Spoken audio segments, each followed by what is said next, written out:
Shemai everybody, Mr. Welch here. I was working on putting together a video where I talked about all my favorite fantasy adventures and why you should try them. But unfortunately for that plan, I won some free radio tickets this morning, and I had to ask for some help from 4 dozen of my closest Dungeontuber friends. And Fred. If so, they agreed they could help me out while I'm enjoying a few tender little love songs from some of my favorite singers. So they all agreed, and now I have this collaboration of people sharing their favorite adventures from the old days of printing modules on newsprint all the way to the latest digital releases. So enjoy. Before I head out with the family, I better introduce our first channel, a good friend of mine and the mightiest of glue sticks. Get ready for a kick from the Kiwis, Mr. AgPickett. Now I have to go before I miss the opening act. I will be back for the intermission, though. Undermountain, a colossal underground maze beneath the bustling port city of Waterdeep in the Forgotten Realms. A fantasy world of magic and danger is, I'd argue, the greatest adventure location ever crafted for the setting. Let's venture in, shall we? Picture a dungeon born from an ancient dwarven mining outpost dug by the clan called Malerkin, under what's now Waterdeep. Long before the city existed, over 2,500 years ago, a wizard named Halaster Blackcloak, known as the Mad Mage for his wild, unhinged mind, took it over. He turned it into a sprawling network, 9 main levels plus over 20 smaller ones, reaching down to a dark underworld called the Underdark. It's got towering ceilings 16 feet high, smooth stone corridors wide enough for a horse cart, and staircases with no guardrails, ready to punish a careless step. It's not just big, it's a haunting, otherworldly place. What makes it stand out is Halaster's chaotic genius, drawn by a strange magical glitch he called a knot in the weave. Think of it as a tangle in the fabric of magic. He ousted the dwarves and dark elves, then remade it into his personal funhouse. Magic goes wonky inside, spells to teleport might fizzle, peering into the future's a toss-up, and walls can twist or vanish. It's packed with deadly traps like the River of the Depths, a flooded passage on level 2 that drowns the unwary. The bizarre monsters like floating skulls in Skullport, a seedy trading hub on level 3. Halaster's still there, some say, tied to it, giggling at the chaos. Each level's got its own flavour. The first, the dungeon level's a wrecked maze of bandits and oozing slimes, your brutal welcome mat. Level 5, the twisted caverns, is a fungal jungle with mind-bending illusions. Down on level 9, Willowwood, you're in an eerie forest lit by a fake sky, guarded by a dragon who mourns its lost love. Then there's the obstacle course on level 12. Pure Halaster, a gauntlet of spinning blades and pit traps. It's vast, yes, but it's alive. Every corner a new story. You enter via the yawning portal, a tavern where you pay a coin to drop down a well, and many don't climb back out. Here's the kicker, Halaster's madness. Inside Undermountain, he's a lunatic, tweaking his dungeon like a kid with a deadly toy box, but outside he gets sharper, more lucid, saner even, able to chat or even scheme like a normal man. Why return? Some reckon that magical knot keeps pulling him back. Or maybe he's cursed to tend his creation forever. It's his obsession, his prison, and it makes him unpredictable. Ignore you one day, crush you with a spell the next. For adventurers or players in a storytelling game, it's endless. Waterdeep citizens once dumped criminals down there. Heroes turned innkeepers like Durnan got rich exploring it. Published tales like Dungeon of the Mad Mage take you through 23 levels, but it's never fully been mapped. It's a canvas for imagination. No place in the realms blends history, danger, and wild creativity like Undermountain. It's the ultimate test, a treasure vault, and a madman's legacy. That's my pitch. Undermountain's the best. Want more? Stick around. Next up, Dan Stacey of Avenue Studios is bringing his own take to the table. Hit that like if you're hooked, subscribe for more, and until next time, stay curious and tread carefully. AJ out. Hello, Bob. Nessie lanio im mangori, gael sibiont ach roith angenroi gibod ichi ein bod wedi cael elith gani byth ber the DDHomebrew un chwarae ran Avenue Studios. Hey there, hi there, ho there, it's me, Bear, the DDHomebrew. Mr. Welch asked me to stop in and talk to you today about my favorite Dungeons & Dragons module of all time. And that would be UK1, Beyond the Crystal Cave. It's one of the most underrated gems in the game's history as far as I'm concerned, and here's why it stands out so much for me. First off, this isn't your typical dungeon crawl. Beyond the Crystal Cave is built around negotiation, exploration, and compassion, not just combat. Instead of hack and slash adventuring, you're encouraged to talk to creatures, solve problems diplomatically, and understand the story unfolding around you. It's a romantic fairy tale journey into a hidden realm that feels alive and ancient. Sort of like a cross between Shakespeare and folklore. So a Midsummer Night's Dream, I guess. There's a mystery, there's magic, but it's gentle, even haunting. The emotional resonance, it's stuck with me over the years. The design of this module is brilliant. It rewards creative thinking more than brute force. The garden realm of Proferio's Isle is vividly described, lush, dreamlike, and strange. The use of nonlinear progression lets the players explore in their own way, and that was a freedom that was quite revolutionary for the time. Today we hear all about, sandbox games, but at that time, boy, that was something else. And there's a real sense of consequence. How you treat the people and the spirits in this world changes the outcome. That kind of moral depth was certainly not common in early D&D, and it elevated the experience. What makes it personal for me is how Beyond the Crystal Cave reshaped what I thought a D&D adventure could be. It taught me that stories can be beautiful, not just epic or dark, and that love and peace could be just as powerful themes as violence. And it made me realize the emotional range that this game can reach.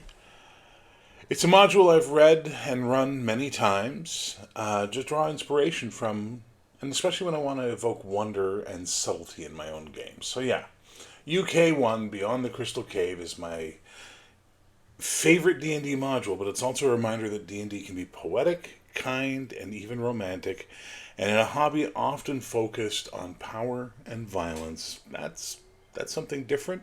That's something truly special. If you've never read it or played it, I can't recommend it enough. There's a couple of reruns. 2011, they redid it for 4E with a lot more violence, and then they put it in this Quest of the Infinite Staircase recently for 5E. Never read it, don't know how good it is. But look for the original. It's available. Check it out. Give it a try. Maybe it'll help change your gaming the way it changed mine. But then I'm a dirty, filthy story gamer. Next up is someone who needs no introduction but still owes me an explanation for the Rule Cyclopedia Weapon Mastery, becmiberserker.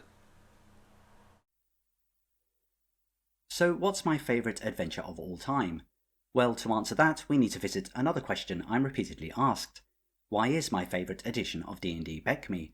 Why not Advanced Dungeons & Dragons? Or even why not a retro clone like Old School Essentials or similar? Well, my first response is to say that I like all those games, and that when it comes down to playing and DMing them, then they're almost the same as BECMI. They're old school D&D, and they're extremely interchangeable, to a point where you could pick up adventure modules for all these versions of the game and run with them with very little effort at conversion. But what I go on to say is what some of you may be familiar with me repeating if you follow my channel. BECMI is the only version of the game that, within its core rules, goes beyond the adventuring element and provides a system that enables players to establish and rule dominions, as well as providing rules for going to war, so that those dominions may be defended or expanded. So my favourite adventure module is a BECMI one that supports and celebrates these elements of the game. An adventure module that literally expanded your campaign world and facilitated dominion and conquest, whilst providing a tense political backdrop. This publication is, of course, CM1, Test of the Warlords. Test of the Warlords was written by Douglas Niles and published in 1984, the same year as the companion rules were released, which detailed Dominion play. The adventure module was described as being for character levels 15 and above, and was only 32 pages in length, and as with all adventure modules of that day, was detached from its external cover to double as a DM's screen. This module was framed as a campaign adventure, serving as a framework for high-level play that doesn't focus on a single scenario, but supports your character's interaction with the world around them, starting with being offered the chance to win land from a king and wield influence. Several scenarios make up this framework, all with a strong connection with the region and politics, but how these adventures fit together within the backdrop of the characters obtaining, maintaining and defending land is largely left up to the Dungeon Master, meaning they have quite a bit of flexibility in approach. As a matter of fact, Test of the Warlords is set over a period of up to 2 years, allowing for the play of these adventures to occur simultaneously with the development and maintenance of each character's dominion. This is a far cry from the classic quest adventures we might be used to, and a clear difference in how the BECMI edition of the game could be played compared with others. Test of the Warlords allowed Dungeons & Dragons to take an entirely different direction, to enable your characters to grow beyond opportunistic adventures and become the builders of their own dominions. Just consider this concept for a moment. Your reward for taking part in this adventure was not just experience points and gold. Here you were being offered a reason, a point in taking part, beyond defeating the naughty villain. Your character was going to own land, carve out a dominion, and influence the shaping of that land.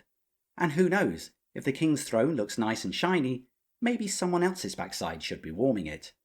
And that is why Test of the Warlords is my favourite adventure of all time. And if you would like to learn more about it, by all means look for the full review on my channel. But if you're sticking around here for a while, then I have the pleasure of introducing Captain Courageous. Take it away, Captain. Thank you, becmiberserker. Now, I know that I'm known for reviewing a lot of TSR modules from the classic era of Dungeons & Dragons, but for this review I really want to spotlight a fantastic module from the OSR era. This module really checks all the boxes for me. It's a great introduction to fantasy role-playing for any group. It is creepy and has a strong Lovecraftian vibe. It is heavy on the pulp fantasy and value-wise provides a lot of bang for your buck by presenting not just one, but 3 great adventures in one module, each one able to be completed in about 1 game session. I'm talking about Rats in the Walls from Northwind Adventures. I've run this module multiple times at this point for various groups at gaming conventions and at my home, and each time I've run it, the response from the players has been overwhelmingly positive. Now, while this adventure series is a great introduction to the Hyperborean setting and the OSR in general, the rules here are absolutely old school, so you could run this with Advanced D&D, 1st or 2nd edition, any OSR clone like Old School Essentials or Osric. The 3 adventures presented here all take place in the Hyperborean city of Cromarium, though any metropolitan port fantasy city will do. The action here primarily takes place in a tavern called the Silvery Eel, a portside tavern that will be obvious to any adventurer recently arriving via ship to the city. That something is wrong with this tavern will become quickly apparent as the place, despite its premier location, is unusually quiet even though the service is good and the food and drink top-notch. The proprietor, a man named Zill, looks stressed, and his daughter Anesta peeks creepily from the kitchen doorway, looking sickly and malnourished. It takes very little prompting for the distressed Zill to break down and admit he has serious problems. "Everything is fine here," he says with a taut smile, but then sighs and slumps his shoulders and continues. "Alas, I cannot lie. I'm afraid something is dreadfully wrong here at the Silvery Heel." And thus begins a very exciting adventure that starts as a strange mystery to be uncovered about a simple rat infestation, then evolves into a creepy dungeon crawl that invokes the culture and history of the Hyperborean setting and ends with a horrific and exciting boss battle. But my friends, that is not all this module has to offer. The 2nd adventure here, the Lamia's Heart, continues the exploration of Cromarium's mysterious docks, leads to a renegade thieves guild and an offer from its guildmaster to acquire a rare artifact, the titular item in the adventure's title. But as is typical for these things, everything is not as it seems. Finally, there is the Brazen Bull. As the characters venture further into the city, they mingle with its lowlives, lotus chewers, and retrobates. The city's storied history leads to yet another strange delve beneath the streets of the city. Here, the adventurers can uncover an evil cult, a cursed torture device of horrific power, and more. Not bad for 46 pages. Did I mention the artwork and production values are outstanding? I've really only scratched the surface here, but definitely a lot of bang for your buck in this module, showcasing the very best the OSR has to offer. Well, that's about all I've got for you today. Take it away, CaptainRoBear. What's going on, everybody? CaptainRoBear here with the 3 reasons why I love Vecna Eve of Ruin so much. First, It's all about the heroic play, becoming the Avengers in-game of D&D. You can finally juice the monsters, let the players have crazy builds, fill them with magic items. That's what this campaign is all about. At the end of the day, they're trying to tackle the multiverse. You can let them go hog wild, and that's a level of play that not all players have experienced. DMs can finally let it go because you can have as much of a crazy experience inside this campaign without breaking things as you want. 2, it's all about the villains. You're in the multiverse. You get to experience everything. You know that you're gonna have Vecna looming at every corner, but then you get to see Lulth. You get to experience the Lord of Blades. You get to feel sitting at Strahd's table.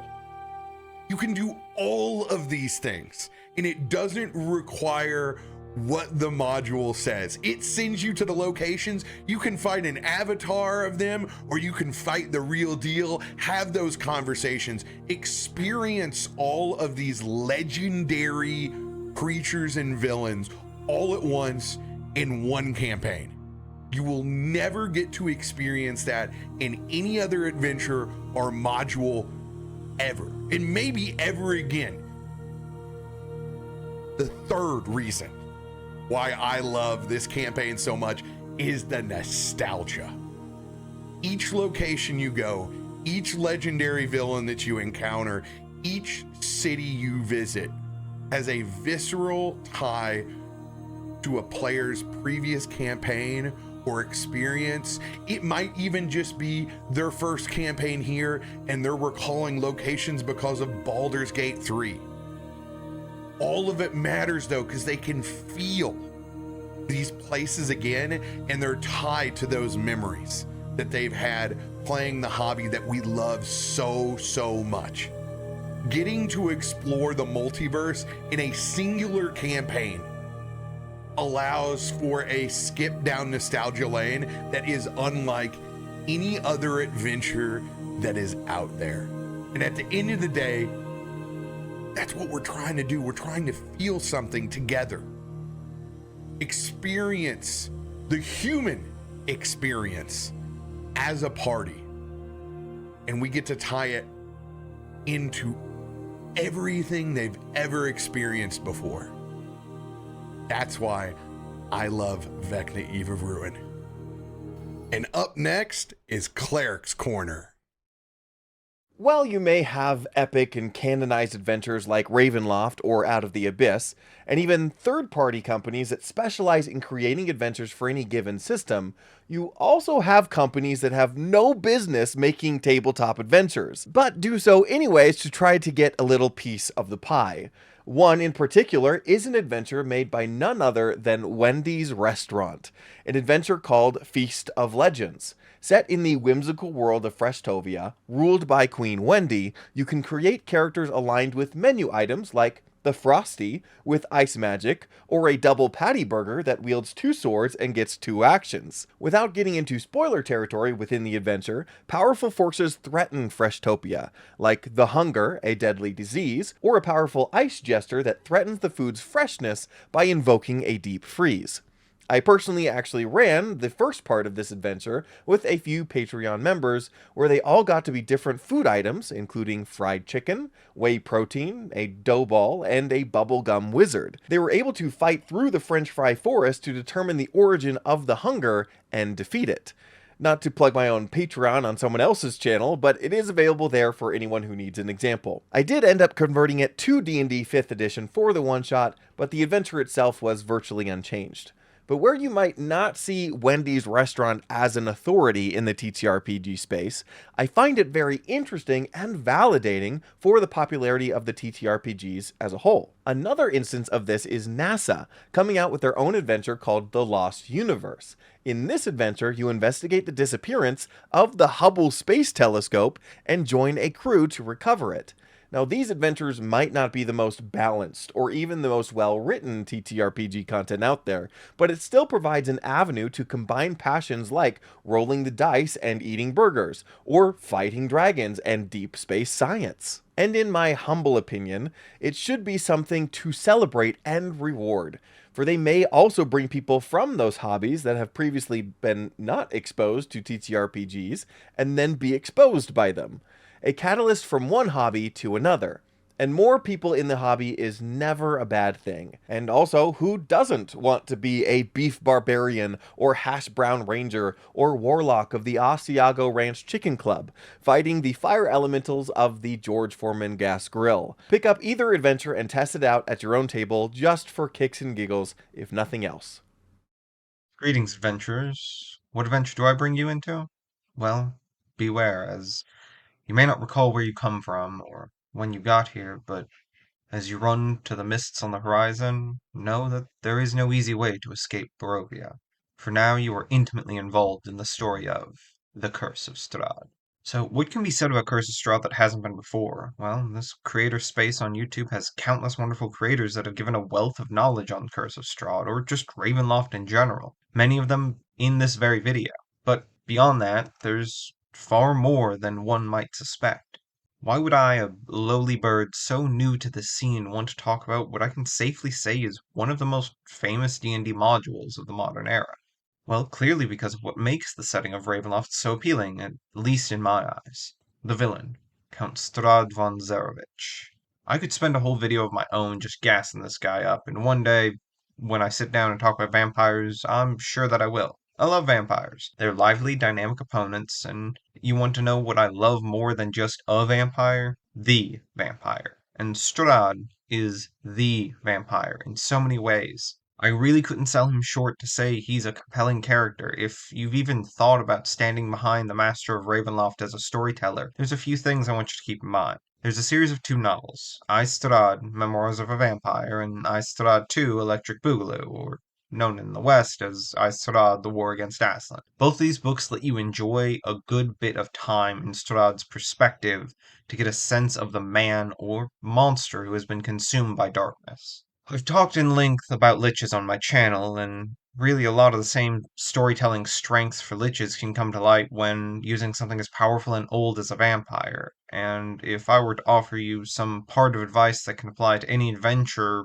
that any of these wonderful creators are going to talk about, don't be afraid to make them your own. When I previously talked about Strahd on my channel, I spoke on Casimir, my vampire lord who's suspiciously Strahd-like, and I know plenty of folks have made Strahd a woman to tell a different dynamic story, make Strahd innocent and corrupted, give Strahd the desire to become a god, and see where the story takes you. Curse of Strahd is one of the most familiar modules to most folks in the TTRPG setting who dip their feet into Dungeons & Dragons, so don't be afraid to get creative. While I'm on the mention of creative, don't be afraid to rely on ethically sourced, non-GMO fed TTRPG community content. There's so many great channels talking about Ravenloft lore, history, the characters.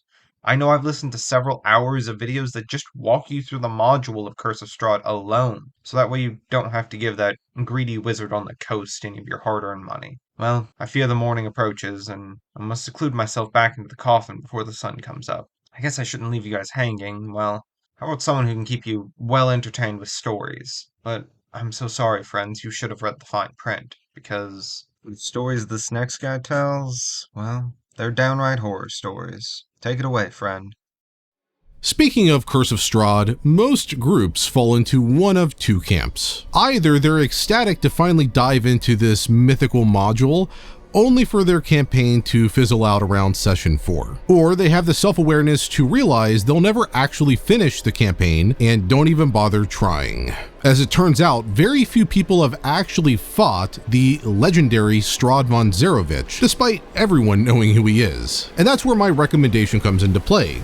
Strahd must die tonight. The best way I can describe this one-shot is like rewatching your favorite horror movie and just skipping to all the best bits. Because let's be honest, nobody's here for the deep, nuanced pub conversations regarding how scary Jason Voorhees is. We want the chase, the screaming, the absolute carnage. And Strahd Must Die Tonight delivers exactly that. You and your party have 4 real-world hours to storm Castle Ravenloft and kill the eponymous Strahd. And if that sounds like an absurdly low time, don't worry, the module actually takes this all into account. Every hour, Strahd will appear like a B-movie villain and just taunt and mock the party. As the module puts it, it's kind of like the Wicked Witch of the West heckling Dorothy throughout the Wizard of Oz. And just like the real campaign, you do need to find a certain key item in order to be able to defeat Strahd. But the module cuts all of that fluff out and subtly uses Strahd's taunts to guide the players where the module wants them to go. It's incredibly well designed, and while, yes, technically it's railroading, it doesn't feel like it. But I don't want to spoil anything else about Strahd Must Die Tonight. You and your party should play it. It's the distilled essence of Curse of Strahd. No side quests, no slow burn, just you and your friends storming a vampire's murder castle to kill him. And so who should play it? Well, if you've never actually played Curse of Strahd, this is your opportunity to actually kill Strahd himself. And if you have played it, well, this is your opportunity to just skip right to the end and have fun doing that again. It's the perfect one-shot. High stakes, unforgettable moments, and just enough chaos to leave your party at the end thinking, holy crap, how did we survive that? So yeah, this Halloween maybe consider playing Strahd Must Die Tonight. Now, let's see what D&D Homebrew is recommending. Hey all, great to be here in this celebration of these modules. This is one that I've picked, Slave Pits of the Undercity.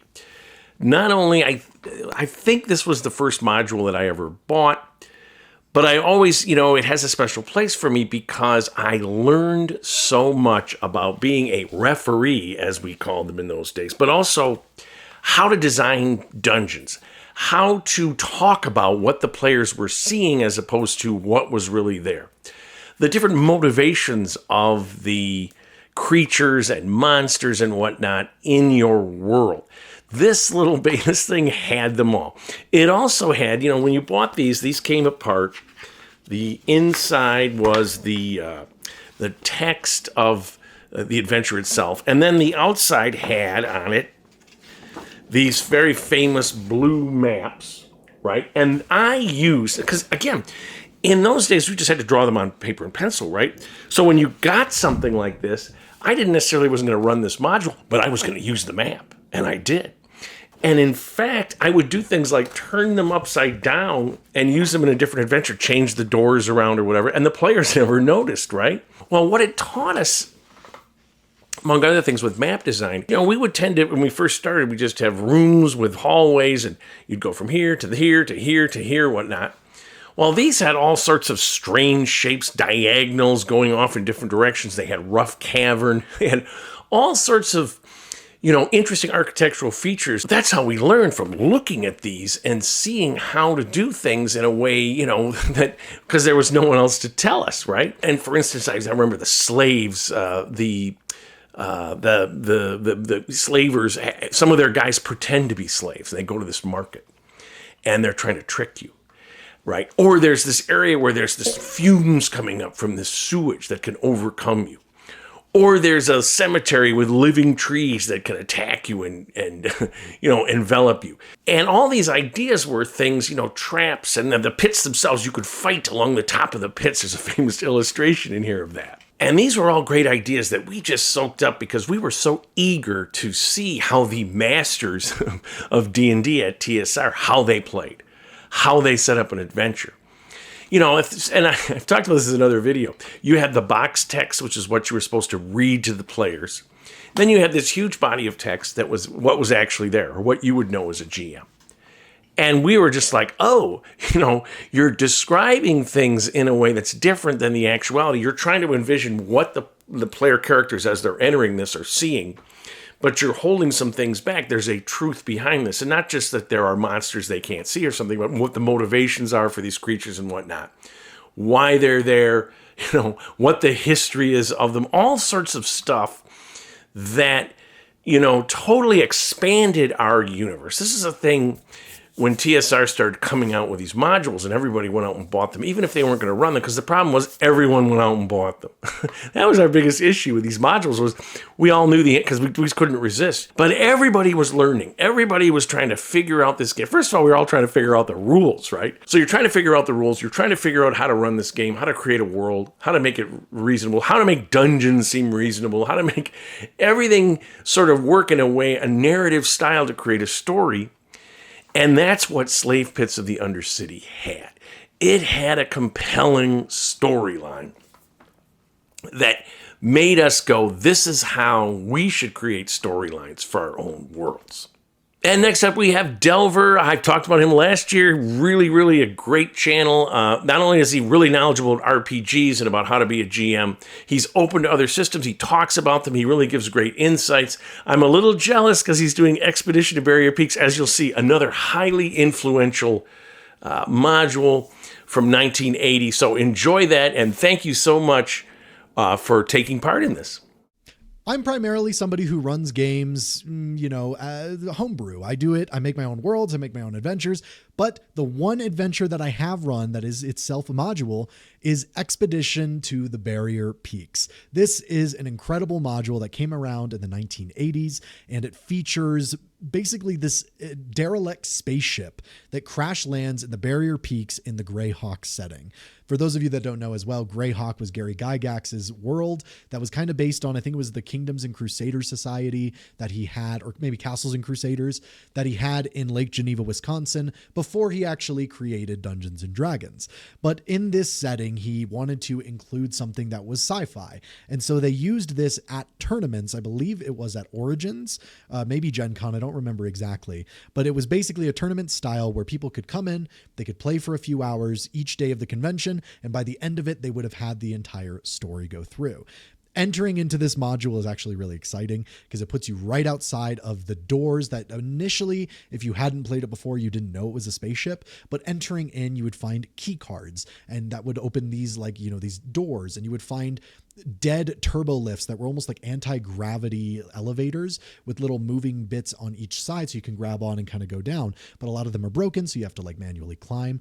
But also within the ship, you would find a lot of the first iterations of some very popular monsters, such as the Froghemoth, which is this massive frog-like entity. You would also find robots. You would find the Veggie Pygmy. You would find a lot of classic D&D monsters, as well as these robotic creatures and boxing robots and androids. It was so weird. And in addition to this weirdness, you can find sci-fi weirdness items like laser pistols and power armor to help you get through the different levels of the dungeon. Starting out at the top, which is where the crew quarters were, where the police station was, where there was a reactor leak that was venting radiation that could actually affect the players.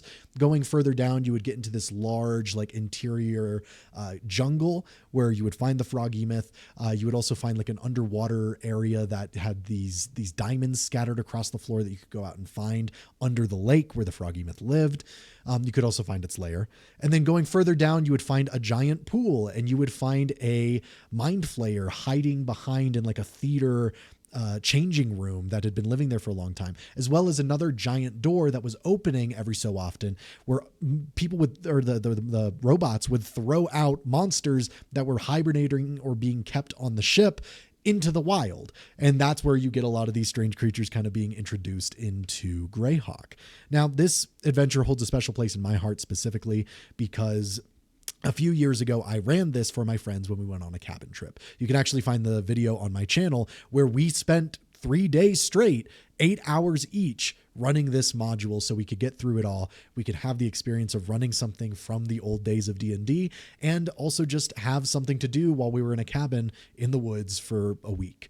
And it was really fantastic. It's one of my favorite memories, and I'm looking forward to doing more stuff like that in the future with that same group.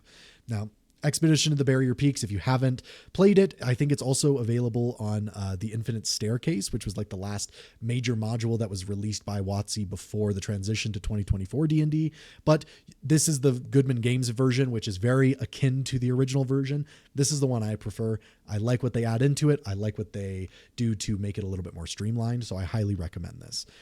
Thank you so much. And I'm going to go ahead and introduce one of the greatest creators I've ever had the honor of watching and hopefully meeting one day. That is going to be DianaOfTheRose. Diana?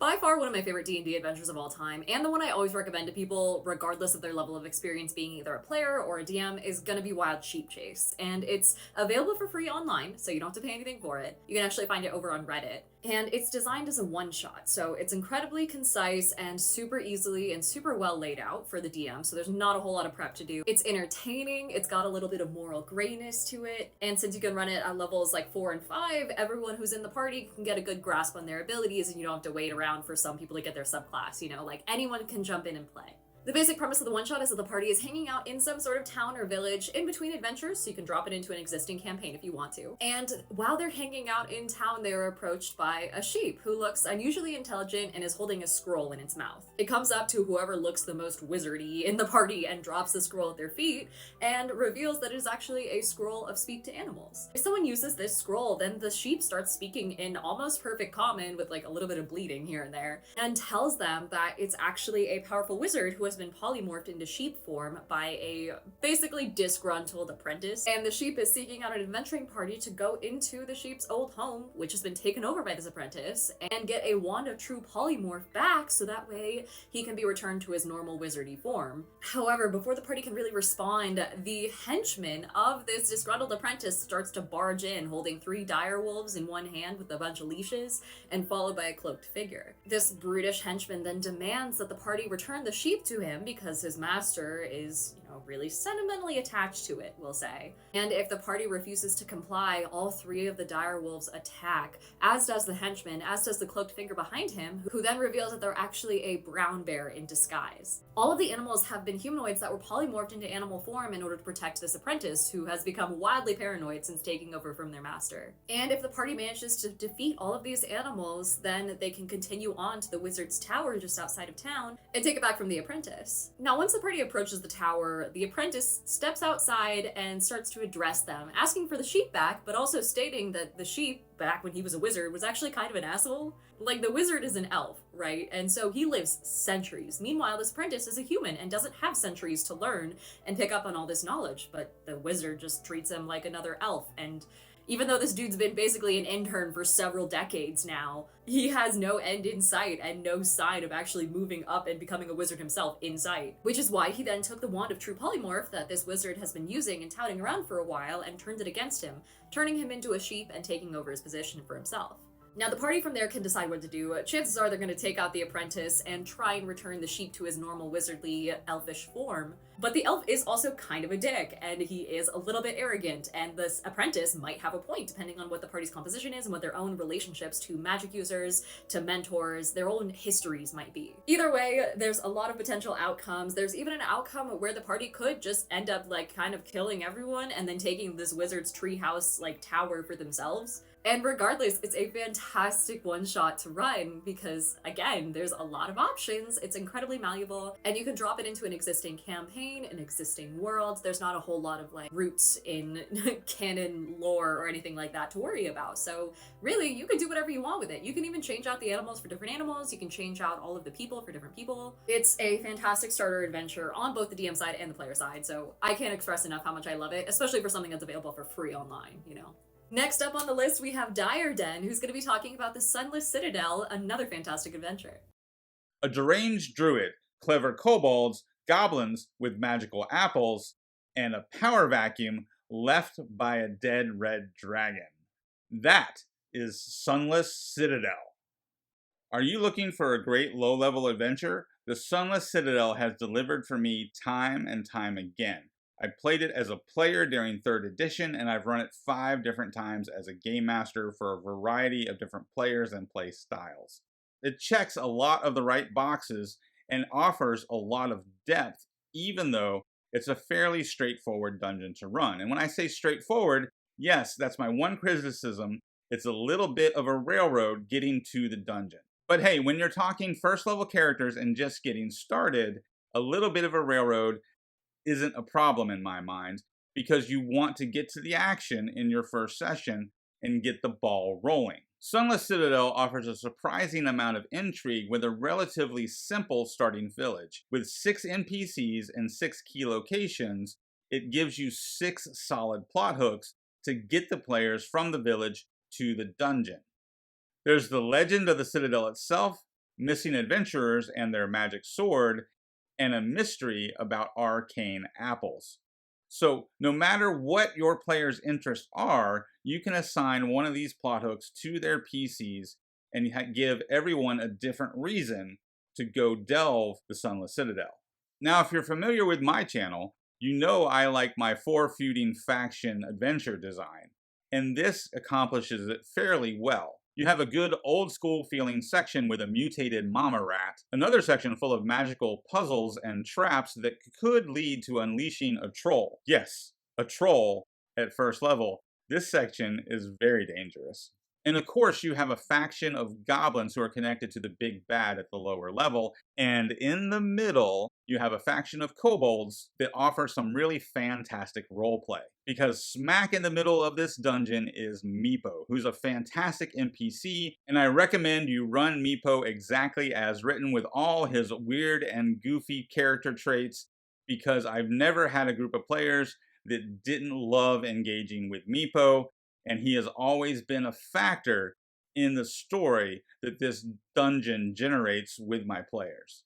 Now, without too many spoilers, Meepo has a very cool job, and maybe he's just not that good at it, or maybe it really is the goblin's fault, but Meepo doesn't want to get in trouble with his boss, the kobold sorceress. And this creates an interesting setup where the players get to choose what do they do with these kobolds, and should they use them to their advantage against the goblins. A final plus for the Sunless Citadel is it's very easy to upgrade. I've run it for 3rd to 5th level player characters, and I've run it for as many as 12 players at once. Yeah, that was nuts. But I did it because it's easy to upgrade goblins. All you have to do is spice them up with a splash of hobgoblins and a dash of bugbears. And with blights, you can upgrade them to needle blights and vine blights.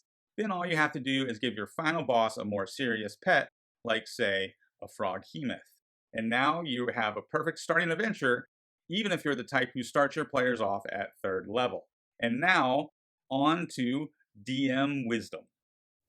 Hi, Wes Allen here to talk about BF1, Morgansfort, the Western Lands campaign for basic fantasy RPG. Morgansfort is, in a way, an homage to both B1, the Keep on the Borderlands, and X1, the Isle of Dread from back in the Moldvay Cook era of basic D&D. The eponymous fort is located south of a free city-state on the edge of an untamed wilderness. Nearby are some ruins found on an island in the middle of a river, which is the only visible evidence of previous settlement in the area. The fortress serves as a home base where the adventurers can heal up and resupply, much like the old Keep on the Borderlands from back in the day. Morgansfort is actually part of the Western Lands, which are given a few overview descriptions in the module. The presentation of the wider world gives off vibes of the known world from Cook's expert set back in the day, and gives the table a sandbox in which it can play. And there are 3 adventures in the book. The first is the Old Island Fortress, which is a 2-level dungeon found in the ruins previously mentioned. This is a great starter dungeon because it's literally only 840 yards from the safety of the fort. Adventurers can delve in and then go back out to lick their wounds before they delve again. The Nameless Dungeon is then a 3-level dungeon, which is about a day's march away from the fort's safety, which is good for more experienced adventurers. The third adventure, The Cave of the Unknown, another homage there, adds some complexity to the adventure by introducing a time limit to succeed in the quest. All in all, it is a great introductory arc for lower-level characters and a perfect setup for an extended campaign, whether or not the GM decides to set the adventures in the Western Lands or a world of their own making. Really, really cool. Everything in the book is old school. There's box text to help the GM with descriptions, classic line art depicting the various denizens, and basic maps which only show what's necessary for the GM to describe the shape of rooms and passages, as well as locating where the secret doors are. It's ideal fodder for a player who wants to map the dungeon as they go along. Really old school. Now, my copy of Morgansford is the previous OGL version, but a new Creative Commons printing, which has all the OGL material stripped from it, has since been released. The folks behind BFRPG also used the opportunity to add new artwork and updated the maps for a more modern feel while keeping them easy to read. This version can be purchased from Lulu for, get this, $5.20. Why is it so inexpensive? Because Basic Fantasy is an open source community project. They sell books at cost and even tell you not to bother because you can download the PDF for free from basicfantasy.org. It costs you nothing to go and check it out for yourself, so why wait? Just scan that code right there and dive in. And now I'd like to pass things over to someone who, by his own channel description, probably plays D&D more than is healthy. He's got some great advice videos, excellent production values, and his cats make regular appearances. DM Timothy, over to you. The Tomb of Horrors has a bad enough reputation to scare Lila off, but its 5th edition reprint creates unforgettable memories when run well, in part because of its bad reputation. The biggest complaint that I hear about adventures from the Gary Gygax era, like TOH, is their unforgiving nature and the gotcha style of traps and situations. But that's actually one of their best features. It's totally true that springing that kind of thing on your players feels really bad. Surprise, you're dead. No thank you. But when players have been prepared to expect a grueling adventure, where making smart and specific decisions is absolutely critical, they come alive in a way that just doesn't happen in other adventures. At that point, TOH's bad reputation becomes a cautionary tale that adds tension and excitement to every session. As a DM, proper management of perception checks and the flow of information is critical to master before running Tomb of Horrors. But with that skill under your belt, a tense but awesome time awaits. And a Sararak, he's waiting too. Moving from the Gygaxian era to the Wysian one, then if you've ever even heard of Dragonlance, this next channel is going to be a treat for you. So here's Dragonlance Saga with their praise for Dargard Keep, which I probably mispronounced. He'll clear it up for you. Hey Bob, Nessie Nuath Giriath, Shanfar Pushquin Gishko Gero Shondabush Antasili Gogogok, Argafir Kingerth, so Wethole Bod Ridith E Min Winid, Kiriod Fidios. Pangefes e Cianelli, Hichwenol, Roith e Gerchemin, Wedi e Gloi e Min, on Calsum Drop Cianel Ach un Arash, un Kimrad e Li, Segrio e Fini e Gocheminin. Ifideo Nesif Mun Gwir Inioneth e DM Wisdom o AgranakStudios. Ravenloft. Well, someone had to do it. I'm that guy. I'm even smoking my Dracula Peterson with some no-bite delight in it. This is one of the most beloved modules of all time, and in 1983 completely changed how most of us saw role-playing games. The revolution changed the way we thought about adventures, adventure design. Then there's the isometric map of the castle. Just amazing. It was a dramatic shift from what gamers were used to. Dungeon crawling, random monsters, and treasure finding. Ravenloft had a story, a good backstory. It had a beautiful classic villain based upon Dracula. And the adventure leaned hard into that literary villain, as well as the Hammer horror films. Written by Tracy and Laura Hickman, and their precursor to it was them playing this basic module and castle every Halloween for years, and then finally translated into the AD&D adventure we know and love. I love the Taroka deck reading that is in the front of the adventure. In the module, it used regular playing cards to map out this tarot reading, but with the later campaign setting, it came with the Taroka cards, which are some of my prized possessions. I've played the module many times, sometimes to completion, other times not, and other times with a complete shift of focus. As you know, the vanilla module has you set out on a quest to take down Strahd von Zorvich. However, the last time that I played it, the focus completely shifted. And maybe through retelling this, you can pick up some ideas for yourself. First off, this was a 2-shot, so we were going to complete this adventure in 2 sessions. I had set up that the player characters were actually previous victims of Strahd, having been killed by him. We start off the session with them being resurrected by a Barovian witch, wanting these characters to exact justice on Strahd once and for all. The characters rise from their grave with some interesting features. One of them has the side of their neck ripped out, and consequently causing vocal issues. Another character has his entrails from the front side constantly spilling out in front of him. Another character had his leg ripped off and through the resurrection process now has a ghostly appendage. The last character basically was exploded all over the place, and whoever had interred them had sewn their body back together, so they kind of looked like Frankenstein's monster. The witch convinces them that with their combined strength they can take down Strahd,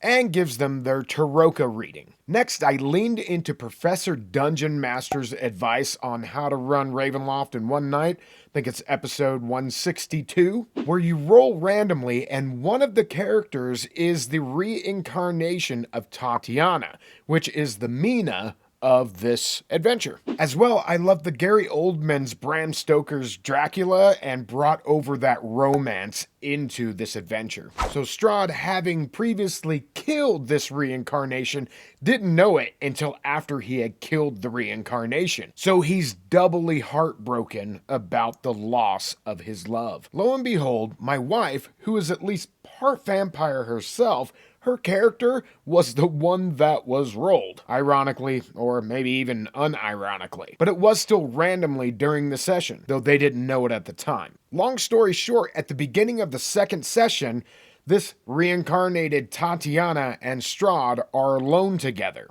A bit of some deep role-playing later, and she has sworn her fealty and her love to Strahd, to no one's surprise. She and Strahd convince the rest of the players to join with Strahd. They receive his immortal kiss on the neck, becoming vampires, because hell yeah. But now I'm left with a quandary. I have a few more hours a session, and no BBEG. What to do? I need a baddie, and fast, for them to fight so that this adventure has some sort of crescendo. Enter Van Richten and his vampire-hunting do-gooders, storming the castle. We had an epic battle on the ramparts of the castle, inside the courtyard, and on the road leading up to the castle. It was an epic and memorable game, with the party coming out on top, destroying Van Richten and all of his do-gooders. And, well, saving Strahd. It's okay to think way outside the box. If you're more black and white or don't like playing morally gray games, then this may not be for you. But we had a killer time with this adventure,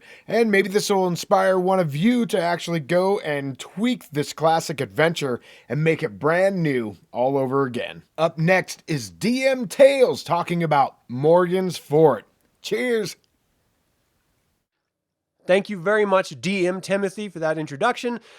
Let's talk about Dareguard Keep by Michael Gray. Dareguard Keep is a return to form. It is incredibly exciting. Not only are you going into Lord Soth's house, I mean literally, there's a whole time mechanism of day versus night.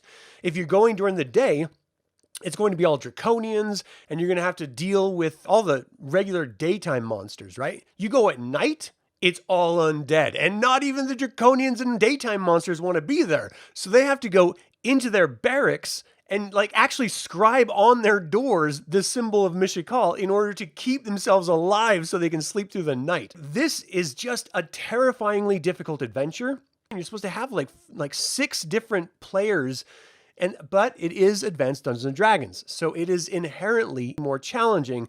If you just want to go back and just try something, this is the module to do it. This is an incredible adventure because it continues the storyline of Dragonlance Chronicles and Dragonlance Legends.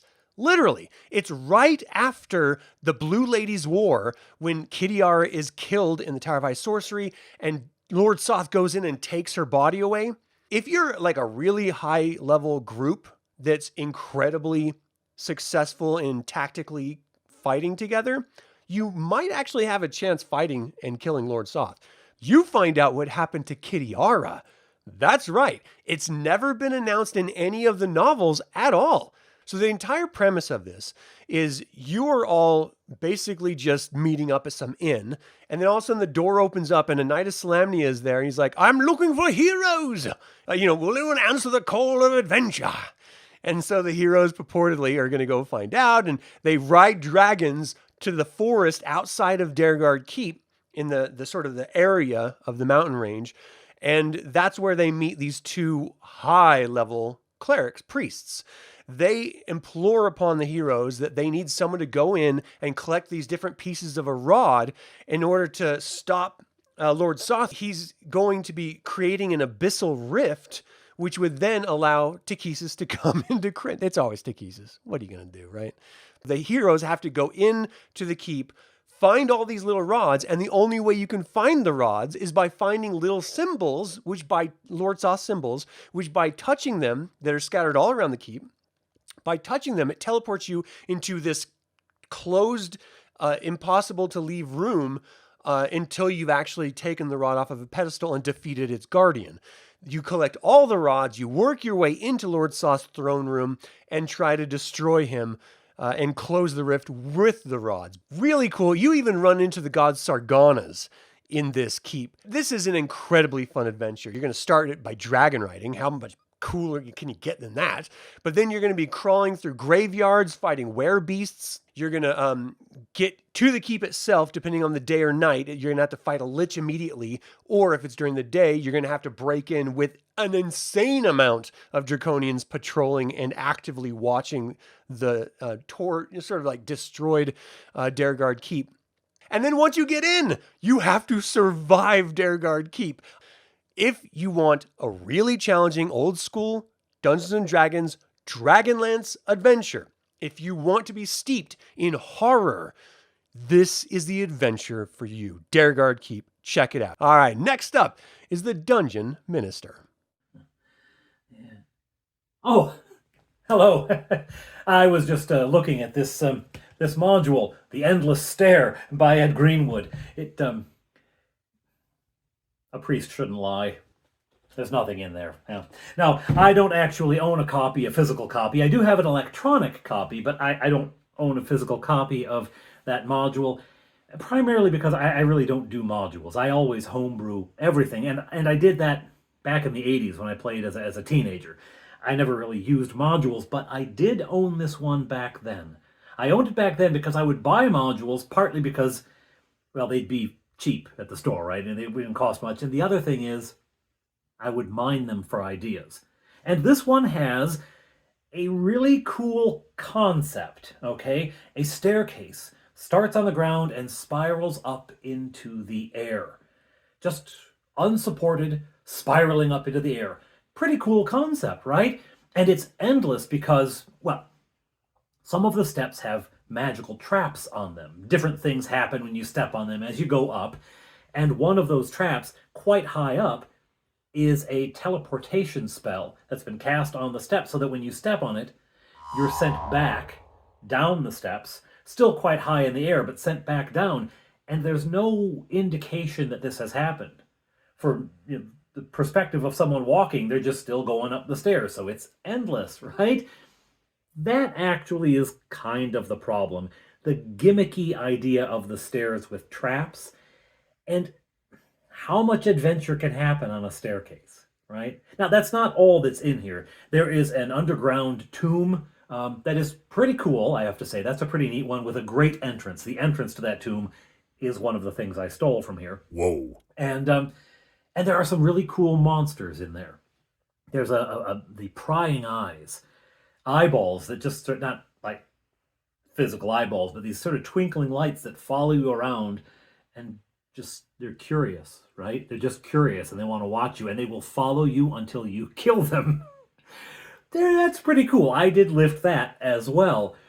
There's also an inn, which is ridiculously detailed. Like, that inn is very well developed to the point where you'd think that that was the adventure. I mean, it's a huge map and every room is plotted out and, but overall, I have to say, Yeah, good concept. Doesn't really turn out too well. Even the artwork on the cover. It is credited to Jack Fred. That was the name that the TSR artists would use when they produced something that they did not want their name attached to. Like, there was a deadline, they had to get it done. The editor said, yes, we're picking that one.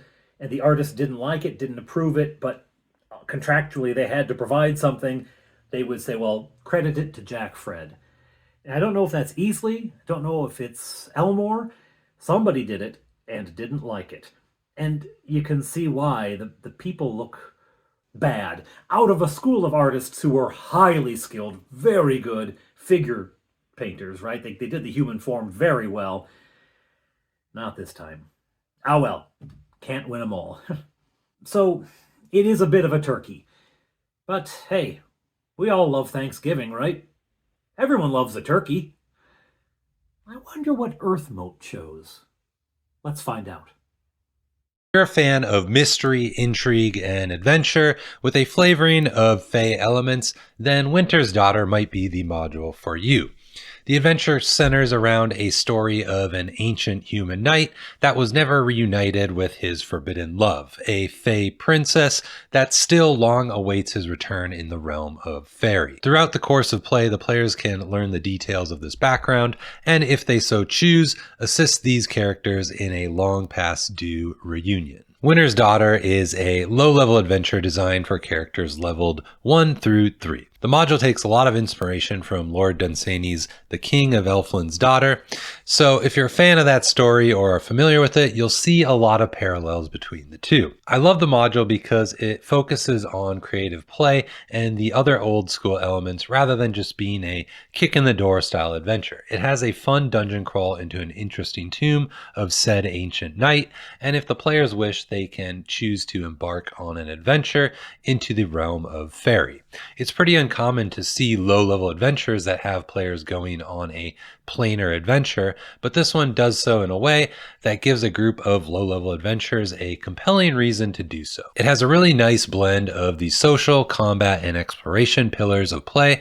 If anything, I'd say that combat is probably the least focused on. Despite half the adventure taking place in an old dusty tomb, I found there to be a good amount of social encounters throughout the adventure. And often these interactions can have a bit of a whimsical bent to them. The players will find themselves interacting with different Fey creatures, which are known for this, and potentially some other memorable characters along the way. Beyond the wonderful details of the module, Gavin Norman, the designer of Winter's Daughter, is a mastermind of laying out adventure modules for ease of use at the gaming table. Far too often, adventure modules are poorly formatted. They feature too many blocks of text and are difficult to reference while you're actually running the game and the adventure at the table. You won't find these issues with Winter's Daughter or any Necrotic Gnome adventure module for that matter. Maps are keyed clearly, information is broken into bullet points, and critical information is either bolded or put into special callout boxes that help you find the information quickly at the table. Gavin Norman and the creative team have been working on a wonderful setting that evokes a dark fairy tale set in a mysterious forest. The setting is known as Dolmenwood. Winter's Daughter is one of the team's published adventure modules that foray into the greater setting of Dolmenwood, which I think is worth checking out if you enjoy Winter's Daughter as an adventure module. But of course, the adventure is generalized enough that you don't have to use Dolmenwood as your setting. With a small bit of consideration, I think the module will work fine in any setting you'd like or established homebrew you already have running. Winter's Daughter has versions for 5th edition, Old School Essentials, which is basically basic expert D&D, and the forthcoming Dolmenwood game, which is also based off of basic expert D&D with some rules changes and additional rules added. If any of that sounds interesting to you, be sure to give Winter's Daughter a further look. Now I'm going to pass it over to ElderGoblinGames, who is going to introduce another fantastic Gavin Norman module, the Incandescent Grottos. Oh, what's this here? Just one of the best starter adventures that's ever been written in the most concise and digestible forms possible. I know what it says on the cover here, Old School Essentials, but really, this is an adventure that can be run in just about any D&D-like system. This tiny 50-page adventure scales 2 floors of an epic dungeon crawl going from levels 1 to 2 in most games and spanning an entire 51 rooms. First things first, we open the cover and we get to see this beautifully illustrated map. This is the first level of the dungeon, and if you flip to the very back, you get to see the second level. It's easy to find and reference in physical form and looks great on the PDF as well. We got trogs, we got rogue prismists, we got dream dragons, ooze cults, and of course, a classic necromancer. Everything you could need for a starter adventure. And if you need a reason for your group to get invested into this dungeon, here's a D10 table of rumors to get things kicked off. And one of the things that really grabbed my attention about this adventure series is the simplicity and clean layout and design that goes throughout the entire adventure. The rooms throughout this book have short descriptions, bullet point interests, and are laid out in a concise and easily digestible manner with maps referencing that section of the dungeon whenever you need to look through it. The adventure is chock full of fun, zany ideas like these jellied skeletons that are arguing with each other, a cult that's trying to raise an ooze demon, and then classic things like strange glowing magic crystals and mushrooms, a group of trogs who've lost their leader and are feuding over what to do next. It's got janitor zombies. It's got cults. It's got a necromancer, for crying out loud. And then things finish off with a crystal dragon who's eating up all the crystals in the lair. This is just a fun adventure, and I guarantee that you and your group are going to enjoy this at your table. Plus, it's not going to overload your GM. It's not a 300-page tome you have to download into your brain. And while this is technically a 2-level dungeon, it only has about 50 total rooms in a book that only has 48 pages. I'm no mathematician, but that's more than one room per page. And don't worry, folks, if you're playing D&D, OSE, whatever game, I'm sure that game has a monster book, and I'm sure that monster book has troglodytes and oozes in it. And the best part is that this adventure can be plugged into just about any campaign or used as a way to kick off your current campaign. Here they suggest placing this cave inside of an enchanted or wild forest, and I'm sure that by the time your players leave this cave, they're going to have a whole new slew of adventures ready to go on. So check out the Incandescent Grottos for yourself and see if it's something your group might enjoy. You can find it on places like the Exalted Funeral. Well, that's it for me today, and that's it for Incandescent Grottos, but I want to pass things on to our next game master, the EmergentGM. Take it from here, Anton. If you're looking for a fast-paced, track-filled, treasure-hunting dungeon crawl set in the heart of Waterdeep, the Blue Alley might be exactly what you're looking for. Originally built by an eccentric and reclusive mage known as Kellier, or Kellier, the Blue Alley is a twisted labyrinth of 28 rooms filled with traps and puzzles and magical mischief purely designed for Kellier's amusement. The adventure kicks off in classic fashion, at a tavern, where your players meet Mert. Yes, that Mert, that's straight out of Waterdeep Dragon Heist. And Mert is very interested in a stolen sculpture called the Celestine Unicorn. But the reason and the secret for why he wants this particular statue is part of the mystery that surrounds this adventure. After meeting Mert, the players are then plunged into the Blue Alley itself. Though everyone in Waterdeep knows it's a death trap, it's become sort of a rite of passage for up-and-coming adventurers. And the reason why there's such an allure to the Blue Alley is because no matter how many times it's plundered, it's always refilled with treasure. In fact, there are even Waterdeepian nobles that sponsor the filling of the alley with treasure, or even adventuring parties to go retrieve stolen heirlooms rumored to be hidden inside. The reason why I like this module is because it's set out in 3 acts, which makes it very easy to run for a tight 4-hour session, or as a really good side quest that slots right into Waterdeep Dragon Heist. This adventure is perfect for tier 1 characters as well. Now, as I mentioned, each of the 28 rooms have their own traps and puzzles and challenges that are all written out inside the adventure of the Blue Alley. And what's even cooler is that there are multiple endings that can happen depending on the actions that your players choose throughout the course of the adventure. If your group loves puzzles, danger, and dungeon delving glory, all wrapped up in a bite-sized adventure, the Blue Alley absolutely delivers. If this sounds like an adventure for you, you can grab it on DriveThruRPG for just $5. It's a pretty good deal if you ask me. If you want an even more thrilling adventure, check out this recommendation from none other than esperthebard. Hey everyone, well, it's always hard to narrow down favorites, and I don't know if this is my favorite adventure, but I'm going to talk about one that is certainly in my top 3. It's one that I love. It's one that I've ran and adapted multiple times. There have been a lot of great adventures that I've played over the years. I liked a lot of the adventures in the old Dungeon magazine from 3E, 3.5E. The Seeds of Seihan 3-part adventure arc was really cool. The Tides of Dread, which was like the finale of Paizo's 3E adventures, which really was a whole campaign. That had a lot of fantastic moments in it. Some of the early Wizards of the Coast 4E adventures were quite good, like Sleeper and the Tomb of Dreams, and all the kind of like good Nintir Vale stuff, including Ambershard Manor, which Christopher Perkins ran for Acquisitions Incorporated back in their early days. In terms of 5E stuff, I would probably say that Dungeon of the Mad Mage is my favorite there. It's just a bunch of really well-crafted dungeons. I think that of all the official, 5E published campaigns, like official campaigns, Dungeon of the Mad Mage is the one that really captures the actual classic essence of Dungeons and Dragons the most. So there's these and a whole bunch of other ones that I really like. But if I have to pick just one adventure, I'm going to go with Escape from Meanlock Prison. It comes from Dungeon Magazine, issue 146.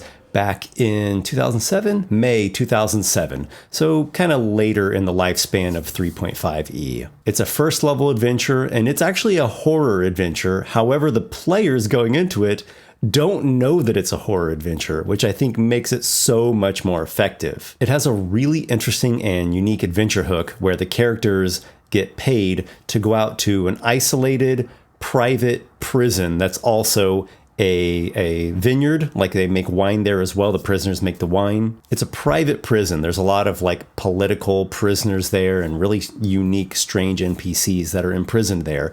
And the characters are paid to go and do a prisoner transfer. They're paid to go pick up this one prisoner who's this like strange religious zealot. So the characters arrive, they have the money to, secure the release of the prisoner, and they're supposed to bring the prisoner back to the city. But what the players don't realize is that there has been a prison break, and a number of the prisoners are actually posing as the guards. So the prisoners posing as like the guards and the prison warden, they're talking with this wine merchant who thinks he's getting a fantastic deal on buying all the barrels of wine, whereas the prisoners are like, hey, we're going to get all this gold and then make off with all the money. The prisoners escape during a strange incursion of these weird monsters that tunneled up from below into the prison.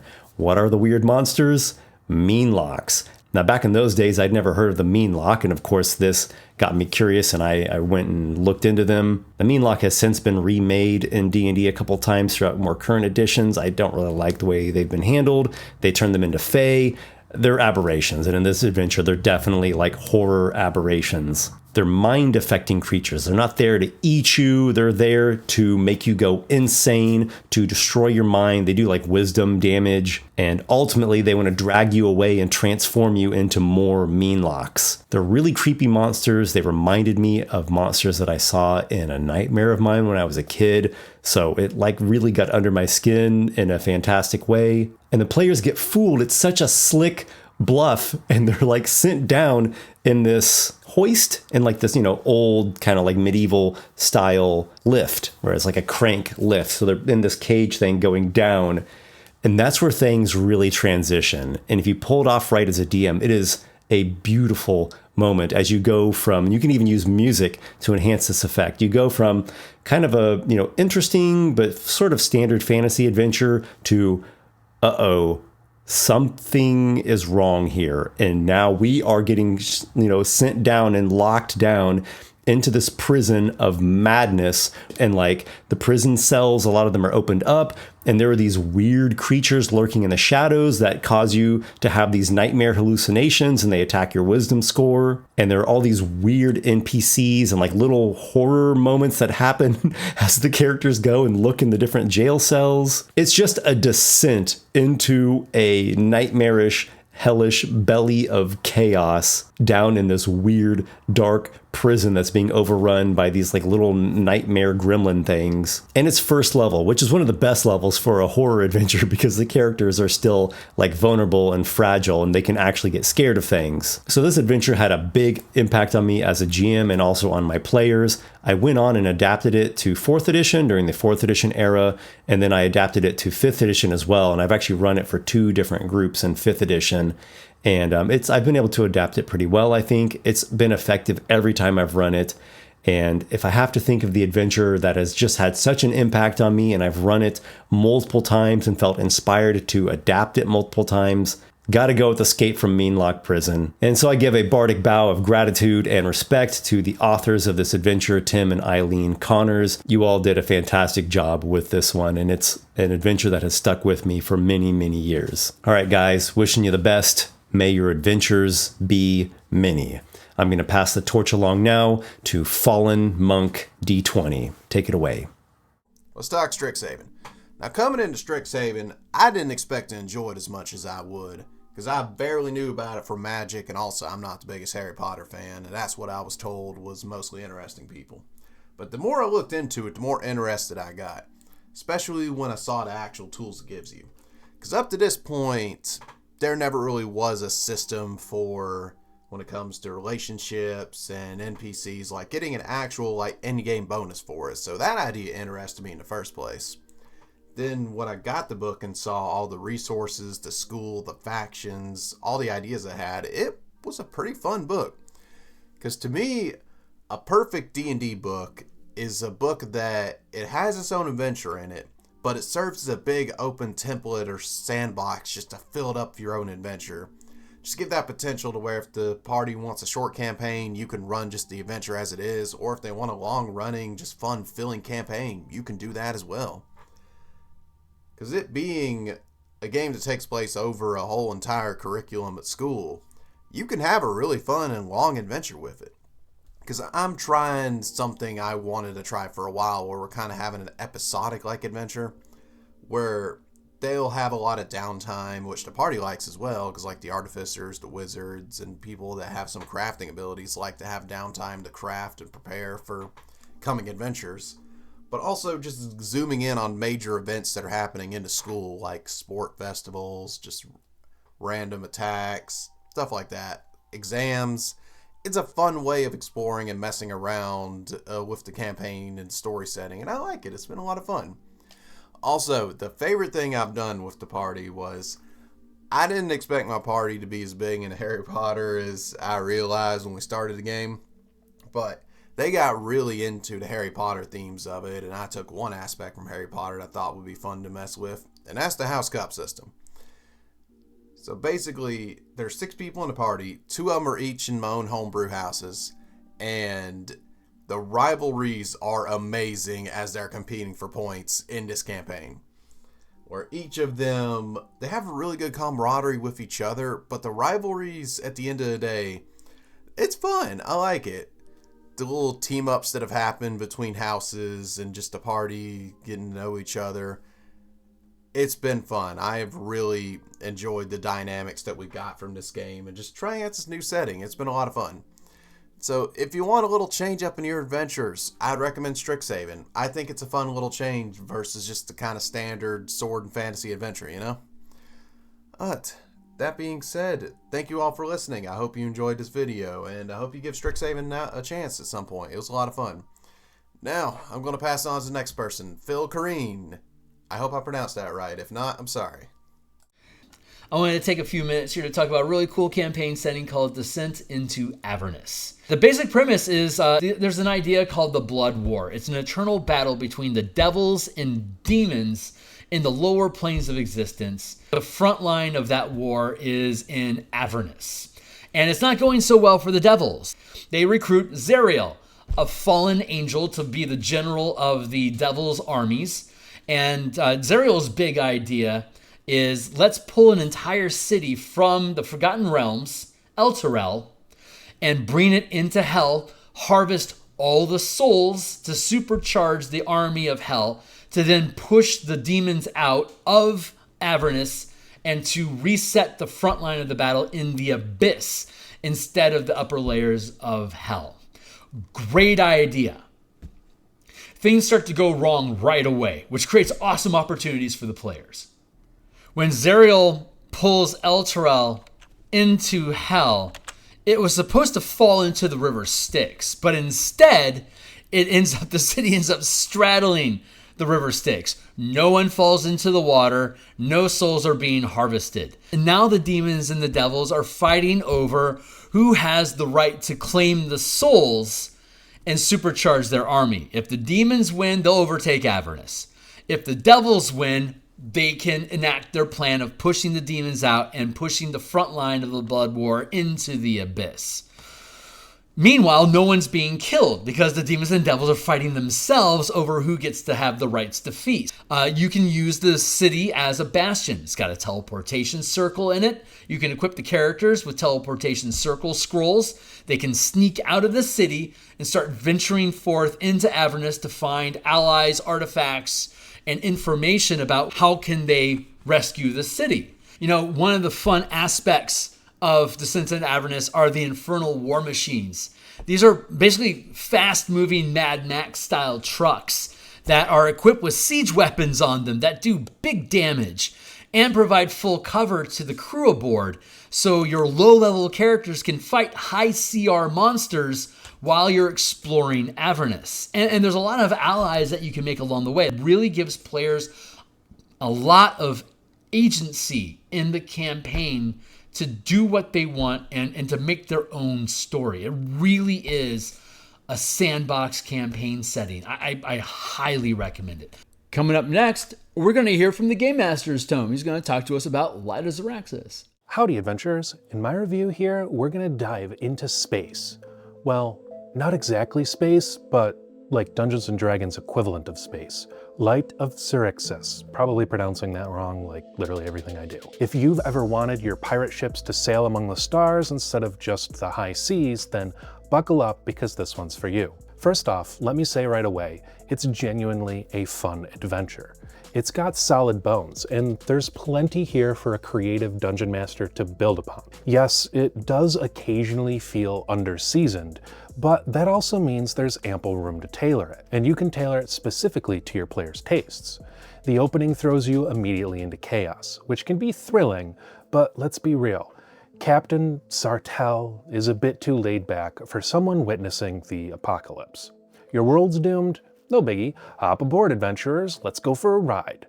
It is amusing, but it's also somewhat jarring, especially when the hook to meet Commodore Crux feels underdeveloped. Why exactly should your players care about the skiff stranger and avenging their homeworld? DMs, you're going to want to prep your storytelling hats for this one. Yet, despite these hiccups, there's an undeniable charm woven through the adventure. The NPCs, they're colorful, memorable, and they range from quirky companions to hilarious adversaries, offering countless opportunities for comedic and dramatic interactions. The cinematic pacing and frequent cliffhangers ensure each session feels like binge-watching your favorite Netflix show, just with dice rolls, character sheets, and potentially catastrophic player choices. About some of the encounters, they can occasionally feel a little shoehorned, serving primarily as showcases for creatures from Boo's astral menagerie. While exploring a nautiloid and encountering pirates sounds exciting, these moments sometimes lack narrative cohesion. That pirate ship episode, for instance, feels a bit like filler. Cool filler, definitely, but filler nonetheless. Combat-wise, the adventure shines brightest in boarding actions and close quarter battles. Ship-to-ship combat, while conceptually epic, does risk becoming tedious for new Spelljammer groups, as it lacks detailed mechanics for engaging long-range siege battles. But when it comes to personal combat scenarios, like the haunting exploration of a derelict nautiloid in Chapter 3, the adventure hits all the right notes. And this section alone is worth the price of admission, blending suspense, horror vibes, and tactical challenges brilliantly. The adventure's episodic format works exceptionally well, particularly for groups with varying attendance. Overall, this adventure is delightful. It's one of my favorites, after all. It is an encouragingly fun romp through fantasy space, perfect for DMs willing to add their creative flair. It's packed with potential for comedy, drama, and memorable role-playing moments. With some small tweaks and storytelling improvements, this adventure could easily become a favorite. And for the next review, I'm going to pass you over to my friend GreyhawkGrognard. My favorite adventure has got to be Temple of Elemental Evil for a number of reasons. First of all is the history of the module itself. Back in my day, we only had Village of Hamlet as a standalone adventure. You had the village with the Inn of the Welcome Wench and Bernie and Rufus, and you had the Moat House, and that was it. You had these, you knew that there was a temple of elemental evil out there somewhere, but you didn't know what it was. So when this came out, it was such a big event at Gen Con. I remember I actually bought the first ever copy signed by Gary Gygax, and I don't have it anymore, which is another story. But this is a module that is a really fantastic dungeon adventure.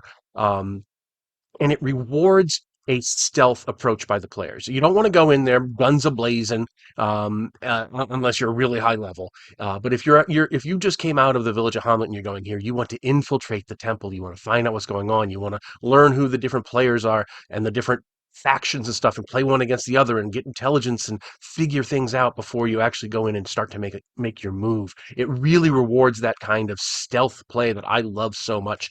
It also rewards a close reading of the text. There is so much in here that is just not apparent at a first reading. And I know for some people that's going to be a turnoff. But for me, I like to dig and dig and dig and read and compare and look at other sources and see how they relate. And there's so much in here, from the symbology that's used in the temple to the different factions. Where do the Drow and Lolth come in? How does the Elder Elemental God figure into this? There's a whole layer of stuff that you can put into this module as a dungeon master to really enhance it and really beef it up. It ties in really well with the World of Greyhawk setting as well. This is a module. It actually lists all the Greyhawk gods in there, and it gives details on Saint Cuthbert and Ayuz and so forth, because they can quote unquote enter into play in the dungeon. So this is something that you can actually bring the gods of the setting in there to intervene. There is all kinds of ties to the different political powers that are in there. The whole setup of the dungeon, the history of it, is actually a strategic ploy I use to distract another good kingdom, so they're not focused on him. There's all kinds of stuff going on in this module that really, really makes it a rich and a welcoming environment for the DM who really wants to put a little effort into it and suss out all of its secrets. And from a player standpoint, there's a lot going on here, but it's also very easy as a player to kind of worm your way in and figure out what's going on. You can certainly do it as a smash and grab adventure if you want. To my mind, that makes it a bit of a slog, because that's not taking advantage of its best features, either from the point of view of the DM or the point of view of the players. But from a historical standpoint, from a integration to the setting standpoint, and from a play standpoint, Temple of Elemental Evil has got to be my favorite. And now, grimwoodgames is going to talk about horror at Devil's Run. Ooh, spooky. Hey everyone, thanks to GreyhawkGrognard for the intro. Today, I'm diving into a bloody good time with Horror at the Devil's Run, an adventure by Jeff C. Stevens that's dripping with autumn terror and classic 5e fun. This is a 2 to 4 hour horror-themed one-shot designed for 5th level characters. It opens with a quiet village, Devil's Run, gearing up for its annual pumpkin festival. But what should be pies and prizes quickly turns into screams and missing people. What makes this adventure shine is the creepy tension and the gradual escalation of it. You've got vine-choked buildings, terrified NPCs, creepy, crawly pumpkin terrors that feel like a twisted Halloween special. The vibe, imagine Children of the Corn meets Little Shop of the Horrors, but with better initiative rolls. Mechanically, it's DM friendly. There's a solid variety of encounters, flavorful items like Maxos Magnificent Sprayer. It's kind of like a Ghostbusters Proton Pack meets Herbalism. And then plenty of flexible hooks for dropping into your ongoing campaign. Or you could run it as a seasonal one-shot, which I've done many times. The production value is strong, clean maps, solid creature stat blocks, and even more fun environmental storytelling. Like, there's a little kid called Agnes who is a bard in the making. And then there's a wine vendor who sells cursed pumpkin wine, still trying to make a sale even through the horror that's happening. And now we peel back the vines of this spooky harvest tale, as I want to hand things off to someone who truly knows how to cultivate great games. Yes, I did that. Next up is Holistic Dungeon Master. If you haven't checked out his channel, you're missing out. He dives deep into what it takes to become truly an outstanding GM. Whether it's building immense worlds, crafting unforgettable NPCs, or just learning how to narrate with impact, he covers it all. His goal? To make you the kind of dungeon master your players will never forget. Take it away, Holistic. Hello, and welcome. I hope you're enjoying this awesome mega compilation of D&D and tabletop creators so far. I know I am. So for this part of the video, I am talking to you about this, or well, at least the intro adventure contained within Rot Black Sludge. An intro dungeon crawl to Morkborg, and it's brutal, alright? Even in the name, Rot Black Sludge. Awesome, gritty, disgusting. If you like that, you're gonna love this. So what's Rot Black Sludge all about? Well, in it, your party faces execution for heretical theft, but a seer of the Shadow King offers you a chance at life. The king's heir has been kidnapped and brought to the accursed den, and the Shadow Seer has tasked you with bringing him back. By the way, there will be heavy spoilers for this. After that, your party are dropped off very unceremoniously at the start of the accursed den at the very entrance, and in the course of this crawl, they will make their way through a depraved labyrinth of unspeakable horrors. They will face cannibal warlocks, intestinal giant worms, and yes, even the titular Rot Black Sludge itself. Your players will have their minds warped by trying to explain the inexplicable mysteries of the accursed den. And you know what? They might even succeed in rescuing the Shadow King's heir. But in a place like this, in a world this grim and dark and disgusting, it's unlikely. So why do I love Rot Black Sludge as an adventure set in this world and setting? Well, it fits the hopeless and cursed vibe of the world of Morkborg completely. Like, it really does a great job of placing you and your players in this setting and conveying exactly what it is and how it feels, how messed up it is to all of you, to everyone at the table. It's great. It's fantastic. Another reason why I love it is that some of the very horrible things that you will all experience in the accursed den, they have no solid explanation, right? There's almost like this kind of Lovecraftian element. Some things that are very mysterious are not quite explained, and that just leaves a feeling of like, wow, this is an ancient, cursed, and mysterious world with an insidious nature that maybe our simple human-ish minds are, cannot comprehend. Also, the artwork is just phenomenal. It just increases the vibes and immersion of the setting itself. It's simple, but it still has multiple ways for your party to traverse this terrible dungeon and reach or attempt to reach their ultimate goal. Also, just the main final boss fight, although it is technically optional, with Fletcher, the cannibal warlock. That fight is as dynamic as it is disturbing. Fletcher is a bunch of cool and horrifying things he can do on different rounds. A bunch of things that makes the fight feel kind of cinematic that are sure to awe and disturb both your players and maybe even yourself as the GM. And then finally, true to the tone of the world, the ending, maybe I won't give it away just here on this video, is not as simple or as happy as one might hope. But in this world, hope is a very rare and fragile thing. So why will you love it? Well, if you like when adventures leave things very simple and vague, like enemy abilities, where they come from, their lore, simplicity and vagueness offers you as the GM a bunch of room for your creativity to fill up and expand and add your own kind of flavor and twist to this setting and its story and its monsters and its awfulness. It's beautiful, wonderful awfulness. Well, that's it. That's Rot Black Sludge. That's it for me. And now I'm going to introduce you to HouroftheRaven, who is going to also speak about a spooky adventure. Take it away.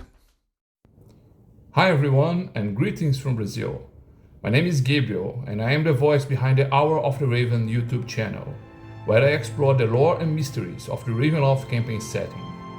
As you probably guessed, my pick for this project is a Ravenloft adventure, The Night of the Walking Dead, written by Bill Slavichek. This adventure is one of the 6 adventures of the Grand Conjunction series, although the connection with the other Grand Conjunction adventure is minimal, and you can play it without considering the events of other adventures. This adventure has one of the most unique settings of the Domains of Dread, as it is set on the domain of Soaring, one of the few domains inspired by the Americas, in this case, the region of Louisiana, or the Caribbean island of Haiti. This is a low-level adventure for characters for level 1 to 3, and it is a great adventure to introduce players to Ravenloft. It has everything you can imagine in a Ravenloft adventure, with an intriguing mystery, a chilling atmosphere, a sense of foreboding urgency and dread, and plenty of opportunities to roleplay.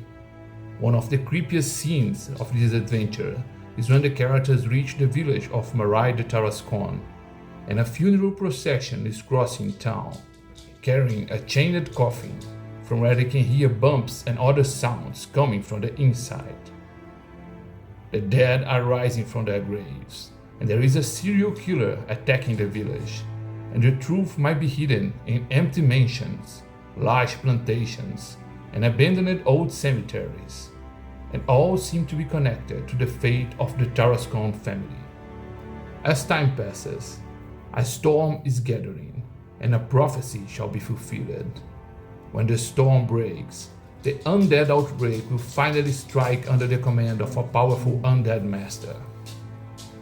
This adventure has plenty of opportunities for roleplay, as the characters try to solve the mystery, and since the characters are at low level, the zombie outbreak can be quite deadly.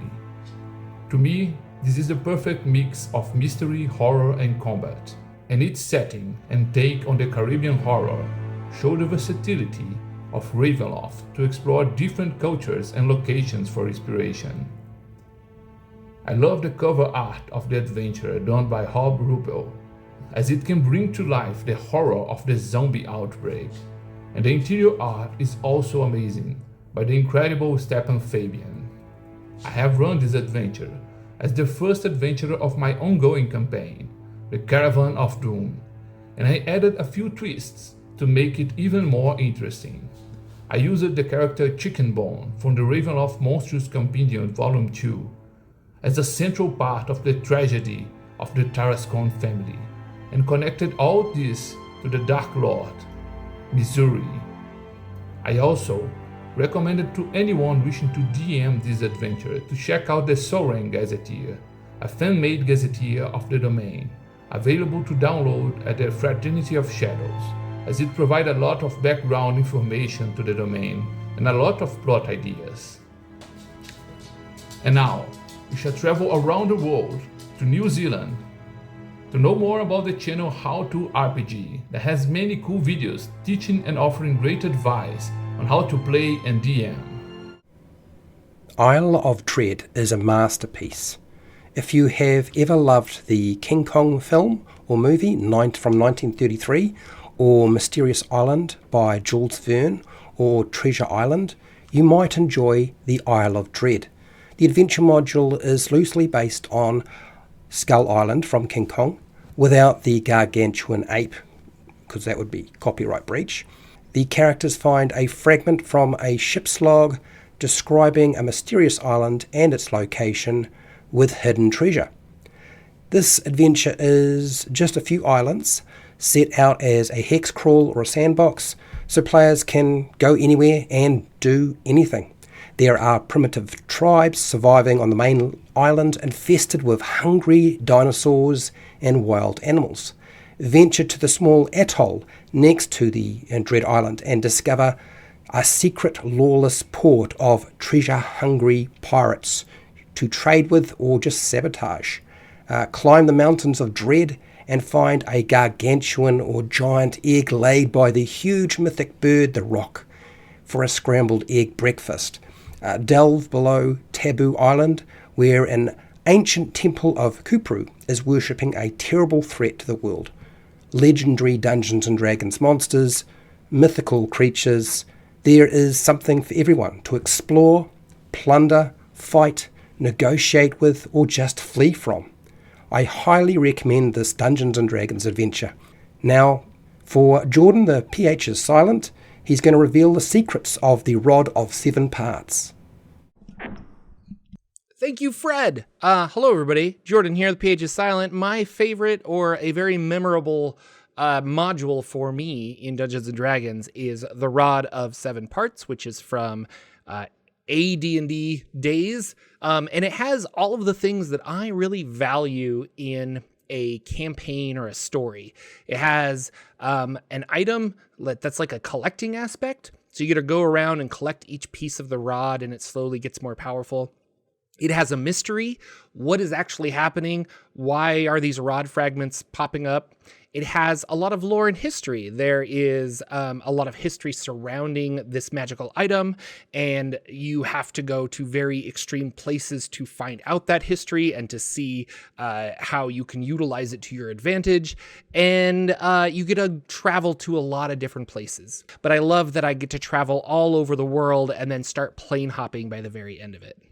So I first read about the Rod of Seven Parts in 4th edition when I found the Rod of Seven Parts items, but I didn't have an adventure tied to them. I was kind of confused as to what was going on. So then I researched it and I found the 2nd edition module, and I read through that and really, really loved it. I mean, Miska the Wolf Spider, like chef's kiss, really awesome. Let's go fight him kind of a thing. But I started doing all of that when 5th edition started in 2015. And so with that, I was like, oh, well, if I ever run this, I want to like update it to 5th edition. So once I got 5th edition under my feet, I did end up running it. Go search for Rod of Seven Parts with Jordan with a PH in the middle, and I'm sure you'll find a whole bunch of videos on my channel or Nerd Immersion's channel, because I ran him and a bunch of other people through this 5th edition adaptation of Rod of Seven Parts. The item did make a comeback in Vecna Eve of Ruin, although I think my conversion of the Rod of Seven Parts is a little bit more fun and more powerful than the version that they had in Vecna Eve of Ruin.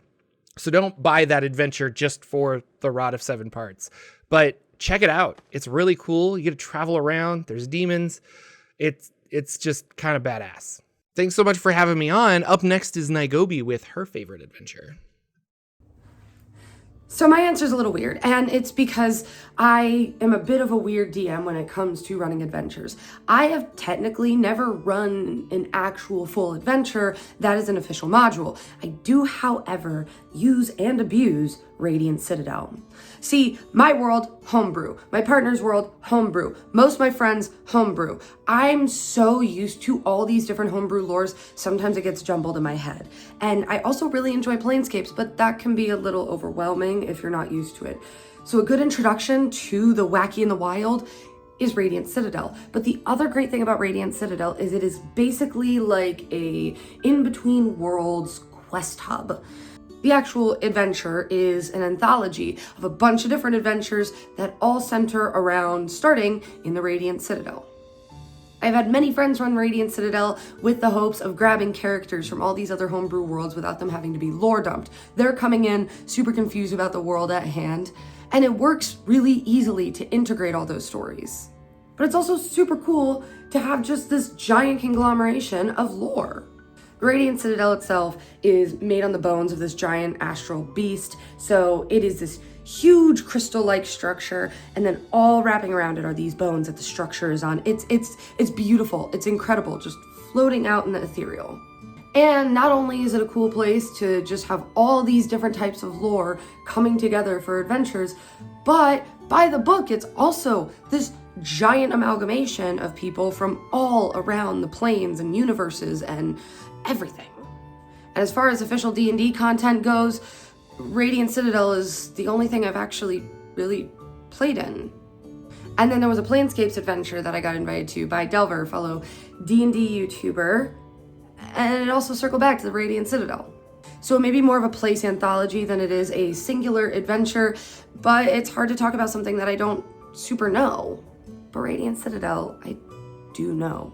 And be it the stories, the different walks of life, or the excuse to literally just pull a Loxodon and put it in an Earth-like campaign, Radiant Citadel truly has my heart.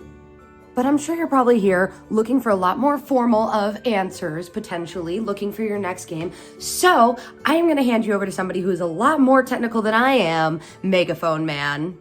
Hello. Today I want to talk about Ghosts of Saltmarsh. Ghosts is an anthology adventure, meaning that each chapter is fairly distinct and designed to be capable of being run independently from the others. That said, I think that Ghosts is incredibly flexible, even in the anthology space. That is primarily because it includes a loose book-spanning arc that technically provides an entire through line between the adventures.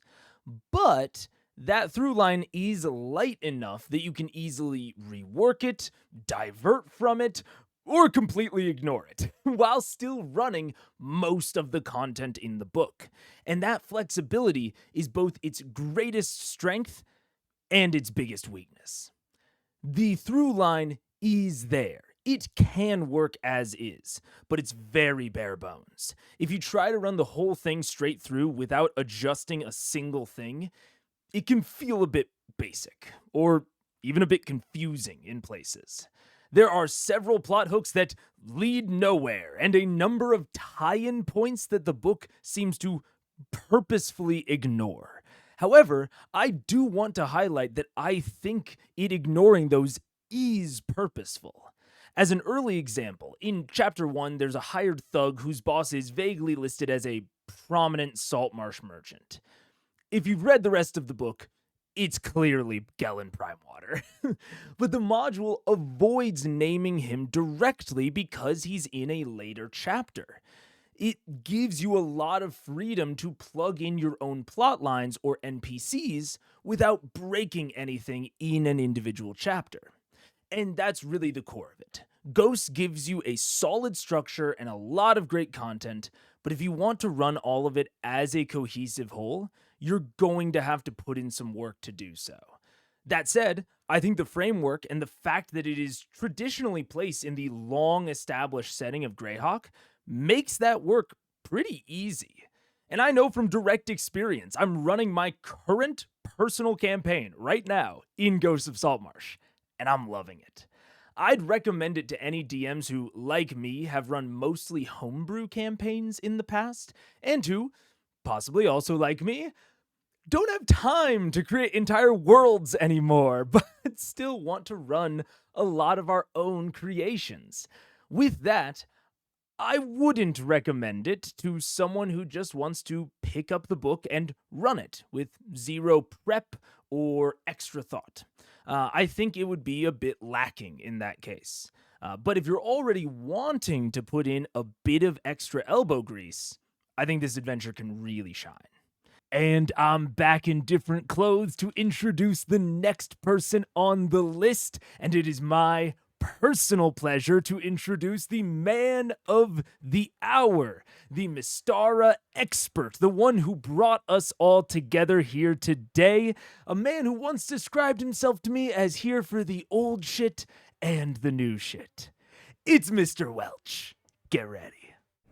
Thanks for that intro, Mr. Megaphone. I'm back for the intermission, and while they clean up all the fireworks residue from the stage, I decided it's time to talk about the fantasy adventure that got me started. Got a lot of us started, for that matter.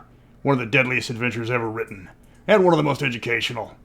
It gave you hope that you were going to finally bring justice to an evil wizard. You and your party were headed to Castle Mystamere, the new hideout for the man that put the Raven depraved, Bargle the Infamous. Despite him doing nothing wrong, he had to be stopped, for reasons.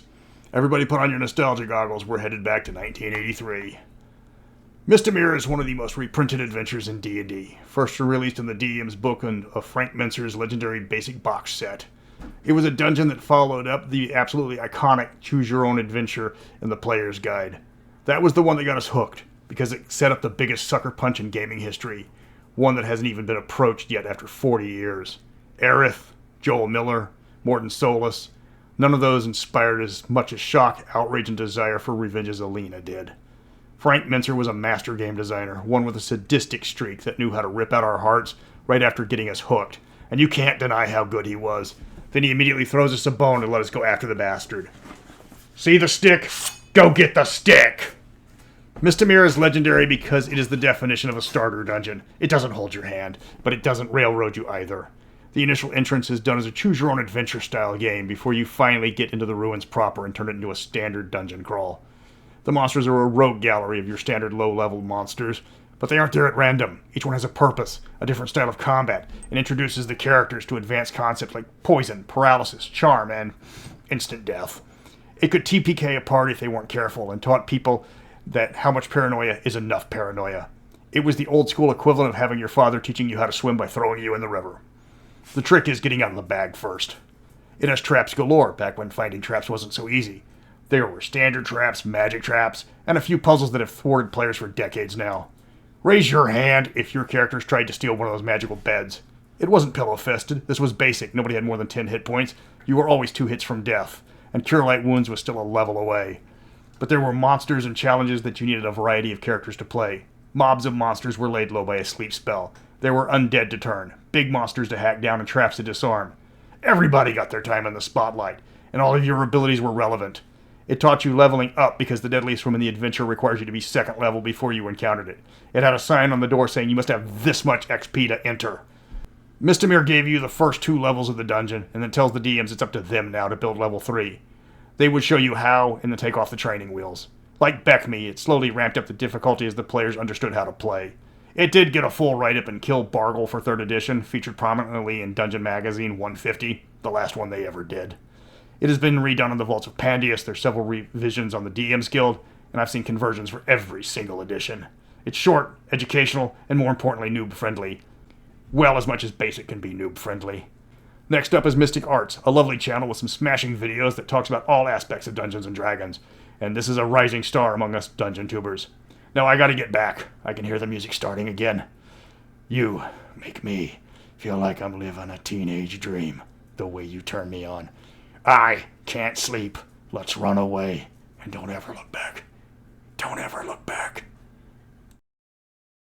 Good morning, inhabitants of the structure of assistive magic. That's me. The weather is overcast and your calendar is clear. Reminder, I have placed the upper floors off limits while I finish my secret projects. Please remain on the lower levels for your own safety. Are you still there? The first issue of Arcadia comes with this adventure called The Workshop Watches by Leon Barillo, and it's amazing. The pitch is basically, what if something like HAL from 2001 Space Odyssey or another kind of AI went rogue, but in D&D? The adventures were 4 and 5 5th level characters, and it's kind of awesome. It's very different from anything I really ever seen. It's got this rogue AI. It's basically like a sentient magic item that is the entire tower. It's a structure, right? Structure of assisted magic. That's the name of the AI, or SAM for short. SAM basically knows everything that happens in the tower and can cast any spell they've ever seen. The workshop is this kind of sentient magic AI, literally AI, arcane intelligence. Inside this tower, there are a bunch of mages who are studying and doing research, but when the adventurers show up, they are all dead. The tower is basically a 5-room dungeon. You enter and you slowly figure out what's going on while this tower is talking to you, asking you questions. And crucially, the AI is kind of dumb. It doesn't know what it's done or how humans work. It makes kind of mistakes, and that's why people die. As you make your way through, you find journal entries, you find various kind of clues as to what happened, you find these bodies, and the whole time Sam is working on a secret project. There's a bit where the characters all go to this library and they find a bunch of empty books, and if they succeed in an investigation check, they can discover that there's a faint trace of ink on the pages because the AI literally drained all the ink from the pages, consuming the knowledge. There's this other bit when a researcher gets killed in the greenhouse because he asked Sam to turn up the heat a little. In our version of the adventure I ran with my friend Magnus when we were co-DMing this, we decided to make it be a fault of percentages. So when asked, Sam explains to the characters, the tower explains to the characters that they increased the temperature by 25%. But the tower also measures everything in Kelvin for some reason, and so 25% was like 300 degrees to 370 degrees, which in Celsius is like 27 to 100. If you're more familiar with Fahrenheit, you'll have to convert to freedom units yourself.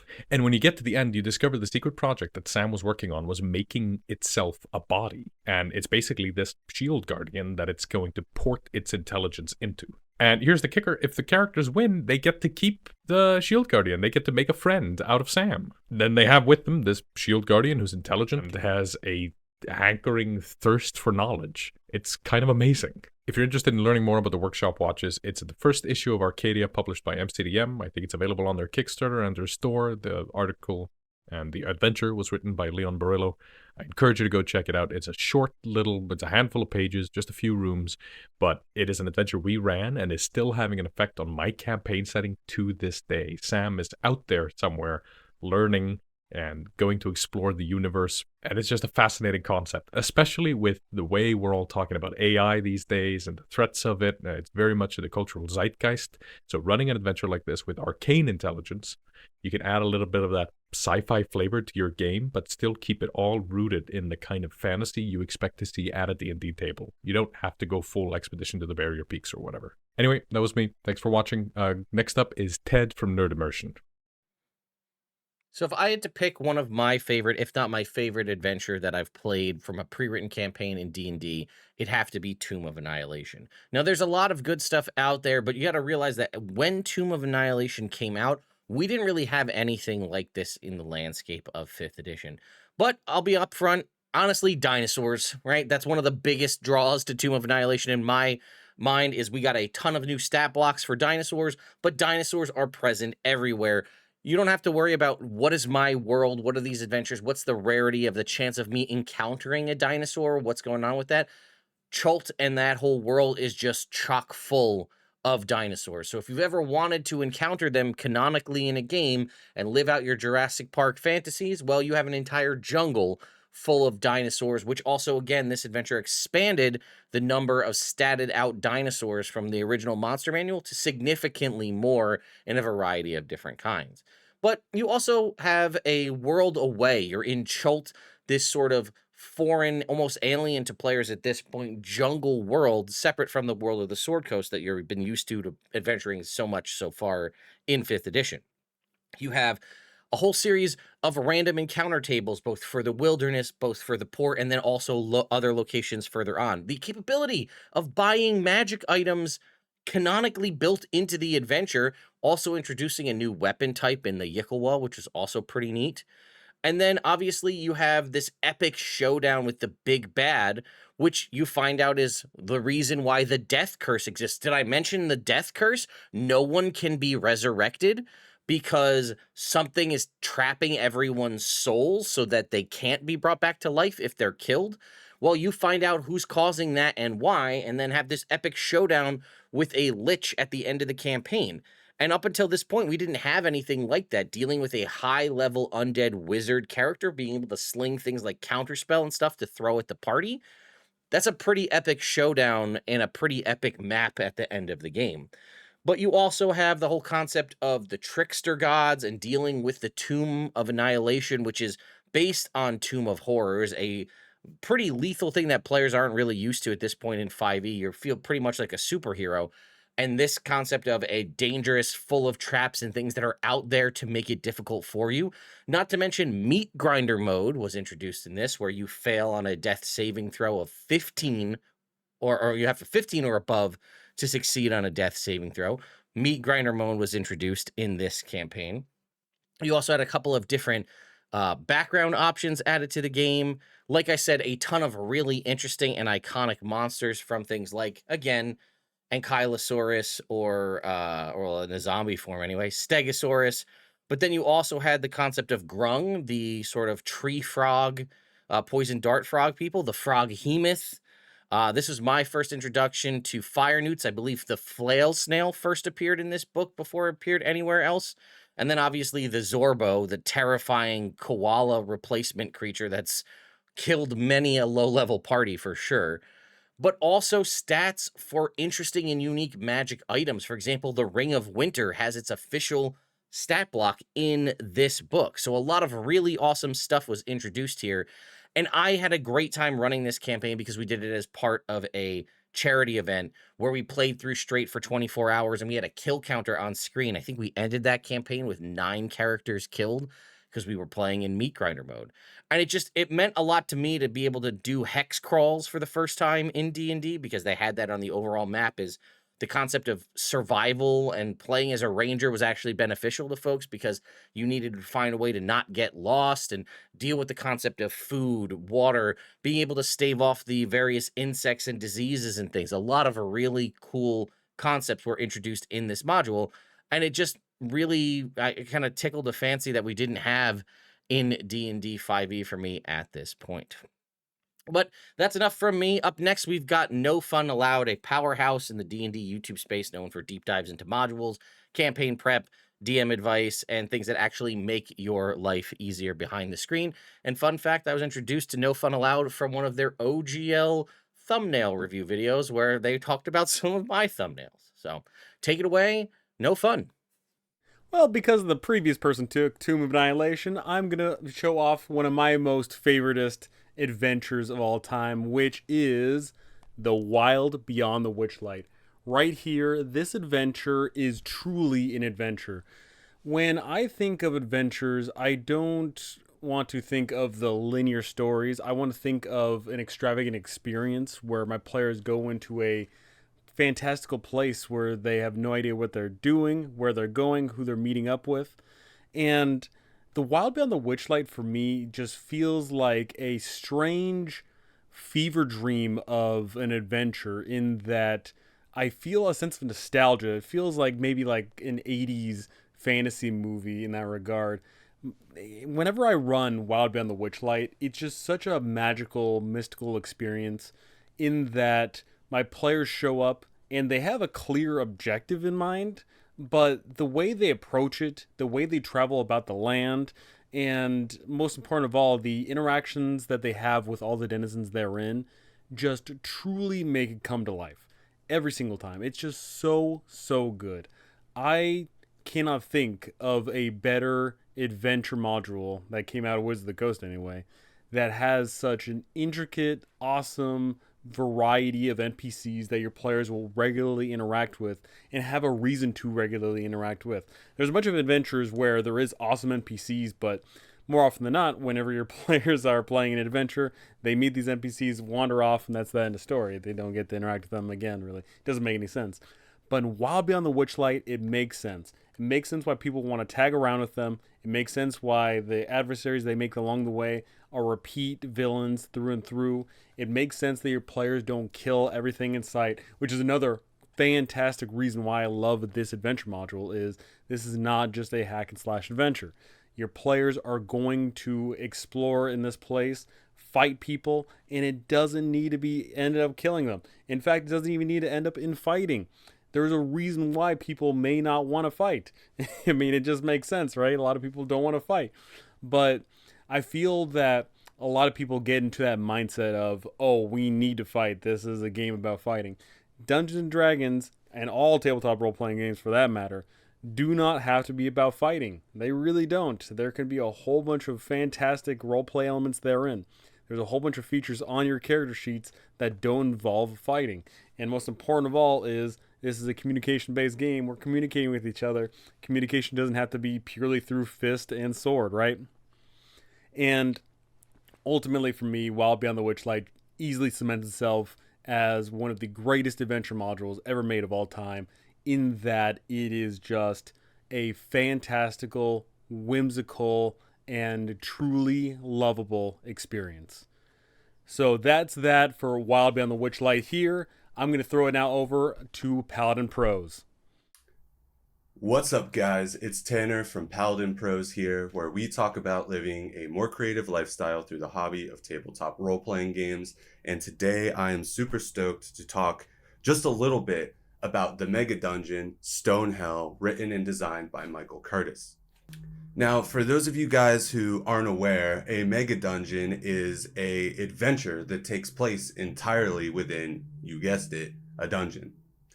In the case of Stonehell, it takes place across 10 massive floors, and each of those 10 floors are divided into 4 quadrants. And in my experience, each of those 4 quadrants offers multiple sessions of gameplay potential. So, with just one dungeon, you've got a campaign that could potentially last years. And so the main thing that I wanted to highlight about Stonehell, and really mega dungeons in general, is the ability to tell an amazing emergent story with your players at the table that will surprise you as the GM just as much as it will surprise your players. So Stonehell does have a baked in story and kind of suggested lore to it. The long and short of it is that Stonehell is an old abandoned prison on an island out in the middle of the ocean, and it was created by an old mad wizard who has supposedly died aeons ago, and now adventurers come from far and wide to traverse the dungeon and pillage it for all of its arcane secrets. Now, that's pretty standard fare, right? But it's more than enough to get you going, and this is my point. When I first set out to run Stonehell, I was extremely overwhelmed by all of the dense writing and room descriptions in the book. And I thought to myself, there's no way I'm ever going to be able to prep for this. And so the magic of Stonehell is that kind of light bulb moment that went off in my head when I realized I don't have to prep for this, right? I let my players know that this is going to be crazy. This is an adventure that we're embarking on together. And I'm a player in this just as much as you guys are. And so I really let go of that process of feeling like I had to have control of everything before we sat down to play.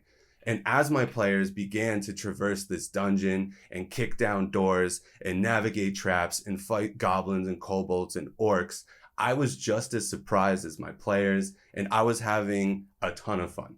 So to give you a little bit of an idea of how this works, the first floor of Stonehell already has multiple factions that live there, but the two major ones are this tribe of orcs and a tribe of goblins who have moved into this first floor, and the orcs kind of try to extort adventurers who come down through here for protection. And the goblins are basically vying for control and looking for somewhere to live. And so my players had a first level magic user retainer with them as they traversed the first floor of the dungeon. And very quickly, that magic user failed a morale check, got scared, turned around and ran. But when I'm running mega dungeons, and I would suggest any of you guys do this, I like to have time kind of roll on in real time as players go and in between sessions.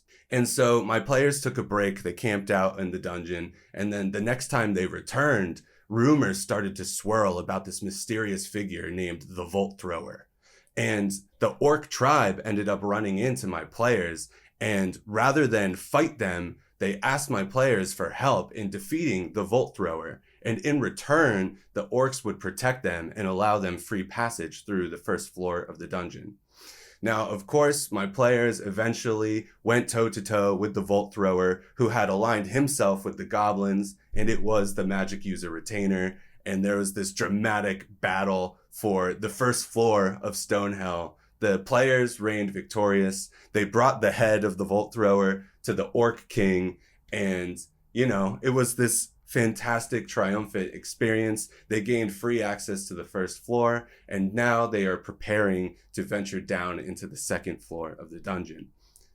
This story took place across, I would say, 4 or 5 sessions, and surprise, surprise, they didn't even fully explore the entire first floor. So I gotta stop rambling. But like I said, Stonehell by Michael Curtis. If you're into old school gaming, if you're interested in the origins of D&D, and you're interested in playing a game where you can go light on the prep and have just as much fun exploring and discovering the dungeon as your players, I would highly recommend checking it out. Next up, it is my pleasure to introduce a true gentleman and scholar of the Dungeontuber community, phdnd. Welcome to phdnd, everyone. I'm Dr. Bowers, and my favorite Ravenloft adventure author is Lisa Smedman. If you subscribe to my channel, you probably know that, because some of my best viewed videos, including my Darkon video and my Lamortia video, are based on Lisa Smedman's work. So this video is to recommend that you also read and use her work, especially if you love Ravenloft, and you enjoy her style, which I've adopted in my Ravenloft adventures, of adapting cool narrative ideas into impromptu mechanics for your players. There's Adam's Wrath, where PCs are transformed into flesh golems, Castles Forlorn, involving a really neat time travel mechanic, or my favorite, which I'm going to discuss here, When Black Roses Bloom, which involves not so much time travel as an attempt to enact it and the player's efforts to intercede on that attempt. When Black Roses Bloom takes place in the now defunct domain of Scythicus. This was a Ravenloft domain themed around the world of Dragonlance. It was one of the only domains whose people were mainly elves, a fact that tormented Lord Soth, the Dark Lord of this domain, who hates elves. He's elfophobic or miselfish. As a Dark Lord, Lord Soth was very impressive because he's such a cool character from the Dragonlance world, and his entry into Ravenloft in James Lowder's novel is just excellent. Soth's curse, however, was very much like the Curse of Strahd.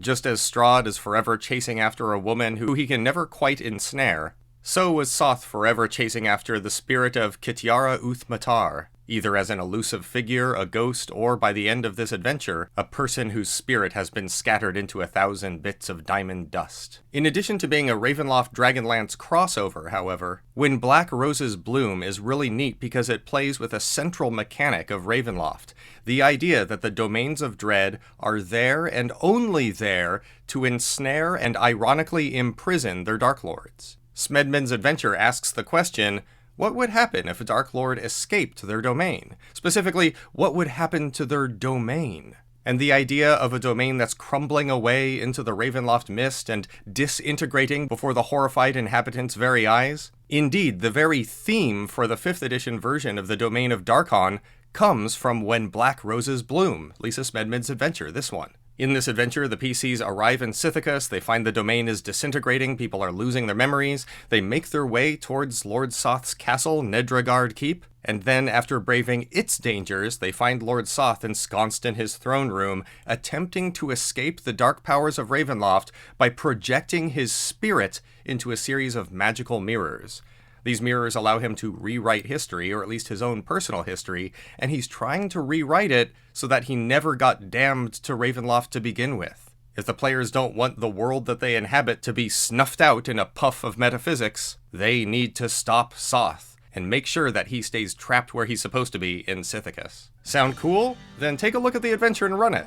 Or, if you like, take a look at my version of the adventure, which I rewrote as an adventure set in 5th edition Darkon. Link down in the doobly-doo. I assure you that all of Lisa Smedman's adventures are just this excellent. Oh, I forgot to mention Hour of the Knife, that's another one, and The Awakening. But enough from me. Why don't we hear from Ray's Game Fully? Take it away, Ray's Game Fully. What's up, everyone? Jim from Ray's Game Fully here. Thank you so much for that intro, and thanks to Mr. Welch for bringing me into this great compilation video today. My favorite Dungeons & Dragons adventure module of all time is Lost Tomb of Martek, written by the incredible Tracy Hickman. This module was written for 1st edition Advanced Dungeons & Dragons and was geared towards characters between 7th and 9th level of experience. It was published as the 3rd adventure module in a 3-module series titled The Desert of Desolation. It's an amazing climax to that series, but it also works extremely well as a standalone adventure. The Lost Tomb of Martek has everything that makes an adventure module great and memorable.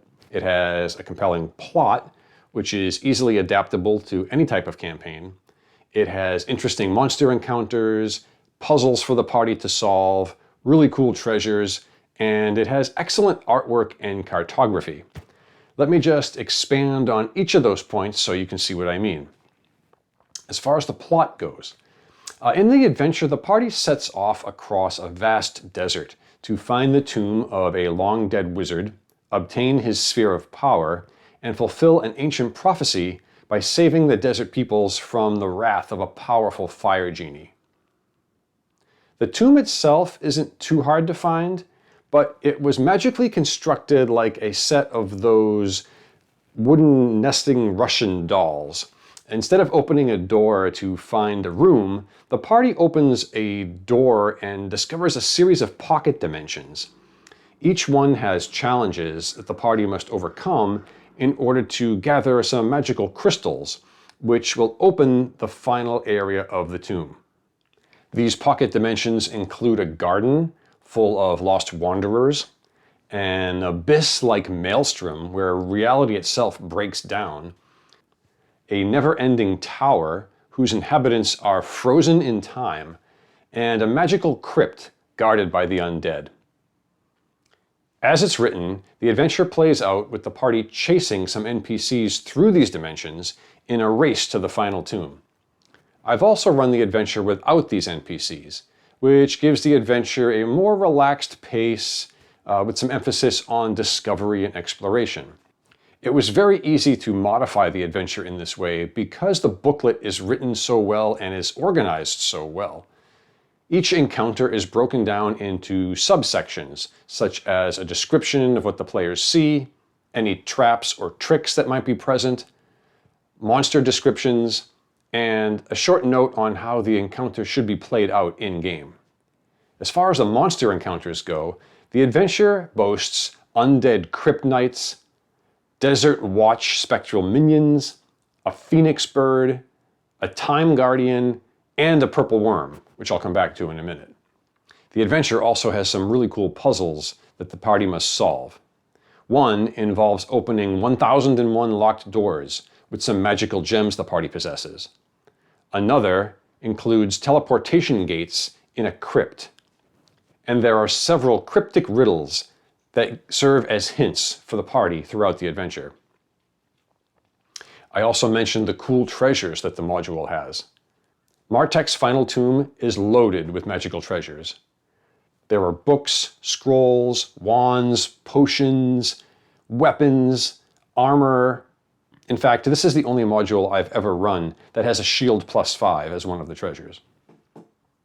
The maps and artwork in the module are great as well, as you have seen. The cover art in particular is fantastic, and it depicts a boat sailing on a glass sea being attacked by a purple worm. And there's one other great thing about this. If you, like me, happen to use the module cover as a DM screen, and your players are playing through the adventure and they come to the Sea of Glass, it's amazing to see the realization on their faces when they realize that they could get jumped by a purple worm at any minute. All in all, The Lost Tomb of Martek is fantastic. Its great story, encounters, and treasures make it a must-run adventure of mine, no matter which campaign that I'm DMing. Well, that's all from me for now. I'm going to pass it over to Ravenlore, who's going to tell you about a mysterious island. Thank you, Raze. And now for the second video in the Lost double feature portion of this extravaganza, my absolute favorite adventure of all time, The Lost Island of Castanamar. Now, I know what you're thinking. With a channel name like mine, you're expecting something else. But our favorites are our favorites not necessarily because of what we have today, but because of what we have picked up along the way. This was the first module I bought pulled off the shelf. My only experience with it was from reading the back cover. Now here's the setup. You swam for your life to this mysterious island, losing most of your provisions in the process, only to find it barren of all but grass. A cold wind chills you to the bone, cutting through your wet clothes. Night is falling. Your stomach starts to complain about the lack of dinner when one of your companions calls, "Look, there!" Set in a shallow depression on the ground is a stone door. Your friend reaches down and gives it a tug. The door slowly swings open, revealing a descending staircase. The first thought that crosses your mind is whether it'd be better to freeze up here or to fall into the hands of Castanamar, the man. It was an official competition adventure for the RPGA network back in 1984. The setup is delightfully simple, devoid of any politics, social organization, or related geography, making it something that I have slipped in whenever I needed a bit of a campaign break. Our heroes descend the staircase into the first room. Then the chaos begins. As you can see on the inside of this beautifully painted Jeff Easley cover, the map itself is non-linear. Portals on the walls are your only means of travel. There's a key for the DM, but trust me, it will take quite a bit for the players to understand exactly how to get around this place. And I've had one group rage quit after wandering around for hours in the same 5 rooms. Thanks for listening. Don't get lost in the mist. And it's my pleasure to introduce the next participant, Enothe Strife. I'm Jason, or Enothe Strife, and I'm here to tell you about Heliana's Guide to Monster Hunting, which is not strictly speaking an adventure book, but the book's from Loot Tavern. It's my favourite supplement to D&D because I am a big mechanics head, despite my undying eternal love of role-playing. As somebody that DMs 2 separate campaigns every week and also plays in one campaign twice a week, don't ask me how I do it. I do not know. I think it's the lack of sleep. I like to experiment with the way that different campaigns are run, and one of my campaigns at the moment is a pirate campaign where the players are seafaring pirates.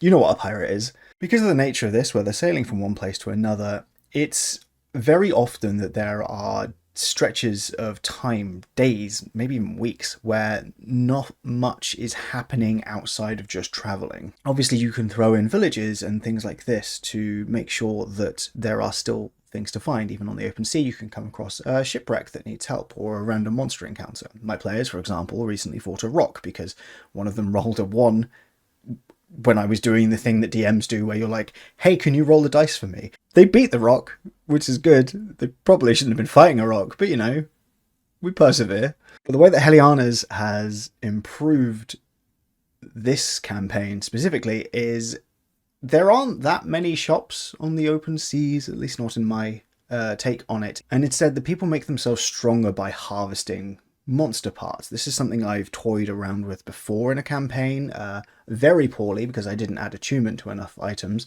and also it was one of my first campaigns. Don't do that to yourself, pro tip. But with the addition of Heliana's Guide to Monster Hunting into this particular campaign, suddenly the random encounters aren't just random. It's a way for my players to make themselves new loot, to find ways to shore up weaknesses, if you'll excuse the pun, in their builds and in their party, which is an excellent thing to do. So, when they fought the rock and defeated the rock, they managed to take different parts of it and craft magic items to give the only person who didn't have dark vision, and to create slightly stronger weapons and poisons from a sea serpent that they fought previously as well. It gives them a way to gain boosts from these fights outside of just the story progress or the level ups itself. And I think that's really important, especially in a campaign where there is a lot of inherent downtime. Having something to do while you're traveling really helps. With the addition of Heliana's Guide to Monster Hunting, it means that I can throw fights at my players and then they can look into what items they can craft from the beasts that they're slaying. Anyway, that's the end of me talking about how much I enjoy carving up monsters because I play too many Monster Hunter games. We're going to throw it to the next person, which is Super Geek Mike. My favorite D&D adventure is probably the Delian Tomb. This is the dungeon and scenario created by Matt Colville in the very first videos in his Running the Games series, presented as an introductory adventure for you to run for your friends in order to hook them into D&D. It's an extremely simple setup. You're in town, you're hanging out at the tavern, the blacksmith shows up and says some goblins abducted his daughter, you go into the woods, you find an old dungeon, you fight some goblins, bypass a trap, maybe try to solve a riddle connected to the history of the dungeon, and potentially face some undead and or get a magic sword. It's a fantastic introduction to the tropes and themes that are present in so many D&D games. It's kind of just basic generic fantasy, and that's the kind of stuff I love. It allows you to just get your bearings if you're a new game master, and even if you've been playing for a long time, it's still a great way to recruit new players by giving them a sample of what they should expect D&D to be like. Like any D&D adventure, it's not perfect. I just ran it for the first time, and the introduction was pretty bumpy. I talked about that in my video about starting your games in a tavern. But even without that bumpy start, my players had a great time. It's designed to be played through in a single night, but it's also just a straight down the middle, classic fantasy adventure with not a lot of bells and whistles, but still enough room for you to set the tone and themes for the rest of your campaign. It's definitely a really solid adventure, and I'm sure I'll wind up running it again before too long. And speaking of people who know a lot about running games, let's hand things off to Tabletop Bob. So yeah, it's really hard to pick your favorite D&D module. There's a lot of them. When I was asked to be part of this collaboration, I thought of so many incredible adventures that I've run throughout the years, but I realized I kept coming back to one adventure, Rime of the Frost Maiden, because it isn't just a game that you play, it's a game that you survive. There are three main reasons why I think Rime of the Frost Maiden is one of the best adventures ever made. Icewind Dale is a perfectly contained sandbox. The plot is simple. Oriel the Frost Maiden has cursed the lands of the Ten Towns. In Icewind Dale, there is everlasting winter, but that's not the only threat looming over the Ten Towns. Like many other classic modules, including Curse of Strahd and Keep on the Borderlands, you have total freedom to choose your path. It's up to you which towns you head to, which threats to face, but it's not infinite or overwhelming. Each of the 10 towns is detailed enough to feel real. There's a sense of history, politics, grudges, and alliances, and for Dungeon Masters, it's a gift to use this basis for your own homebrew. You can run it as written or make it entirely your own, and it still holds together. It's a true DM canvas that feels alive the moment your players step into it. And then there's the tone. Rime of the Frost Maiden makes you feel trapped. Trapped by the endless cold, by the desperate townfolk, by the monsters lurking just beyond the tundra. There's even a cosmic element to it all. The sun barely rises due to Oriel's curse on the 10 towns. Supplies run thin. Every decision feels like life or death. It's not just about surviving the battles, it's about surviving this world. It's got multiple varieties of adventure hooks. There are quests that tie into the overarching story and some that feel more standalone, that take the players away from the comforts of the 10 towns. For these specific quests, you really feel the isolation, as help is nowhere to be found. And of course, there's Oriel herself. She's not just some final boss waiting in a dungeon. Her influence is everywhere. In the howling blizzards, the awakened beasts that stalk the tundra, the cursed locations twisted by her magic. Even the NPCs, some of them broken by her worship, and others quietly resisting her. There are multiple opportunities to encounter her before the final battle, which is a plus. And when you do reach the finale, she can really present a threat to your party. Oriel is a constant looming presence, a living reminder that the world itself is your enemy. Rime of the Frost Maiden shows that true adventures don't need to have a sprawl across worlds. Sometimes the greatest stories happen when you're trapped in the cold, fighting for a single breath of hope. And now I'm happy to pass the mic on to Tales from Elsewhere. See you on the tabletop. Thanks, Bob. I'm Peter, creator and lead designer of Tales from Elsewhere, and my pick is Out of the Abyss. Now, this is one of the earliest adventure books that came out with 5th edition Dungeons & Dragons, and I don't actually think it's a perfect book, but I had so much fun running this. Now, I've been playing D&D for over 25 years now, and so I'm very experienced when it comes to running games, and I don't need a lot of prep time to run a fun session.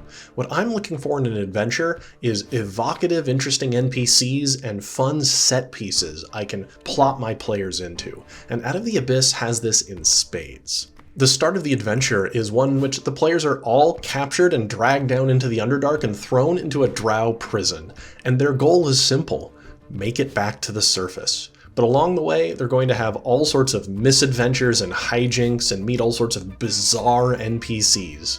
When the players do escape the drow prison, they still need to make it back to the surface, and they're accompanied by this bizarre roster of colorful characters.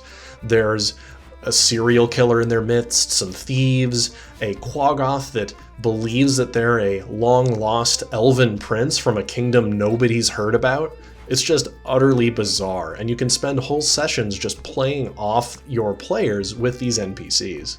And so the players in these strange characters go bumbling their way through the Underdark, stumbling into Dwergar cities or Kuatoa towns full of crazed fish people. I believe the town is called Slobladop, and they'll meet a archpriestess named Pluplopleen, and you can have lots of fun trying to get the players to pronounce all these correctly.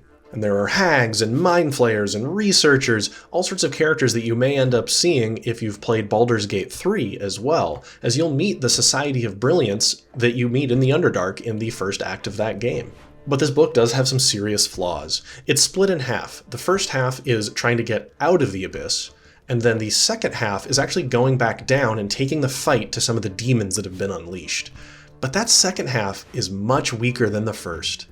I think the misadventures and simplicity of just trying to make it back to the surface is a really binding agent for the adventure and can make for some unexpected allegiances. And it means your party doesn't have to all be the same alignment or have the same goals, because they all share this one meta goal. They've got to work together to get back out. But once they're back out, trying to rally an army to go back in and playing more of a political and meta-resource game might rub some players the wrong way after such a hijinks-filled adventure leading up to that. But if you've got some experience as a dungeon master and are willing to make it work, there's tons of fun things to be had in this adventure book. You just may have to apply some elbow grease to make the second half feel like it coheres with the first. And this was a particularly fun adventure for me because I was running it for my brother-in-law and wife, and my brother-in-law had never played D&D before. This was his first exposure to it, and he had a blast.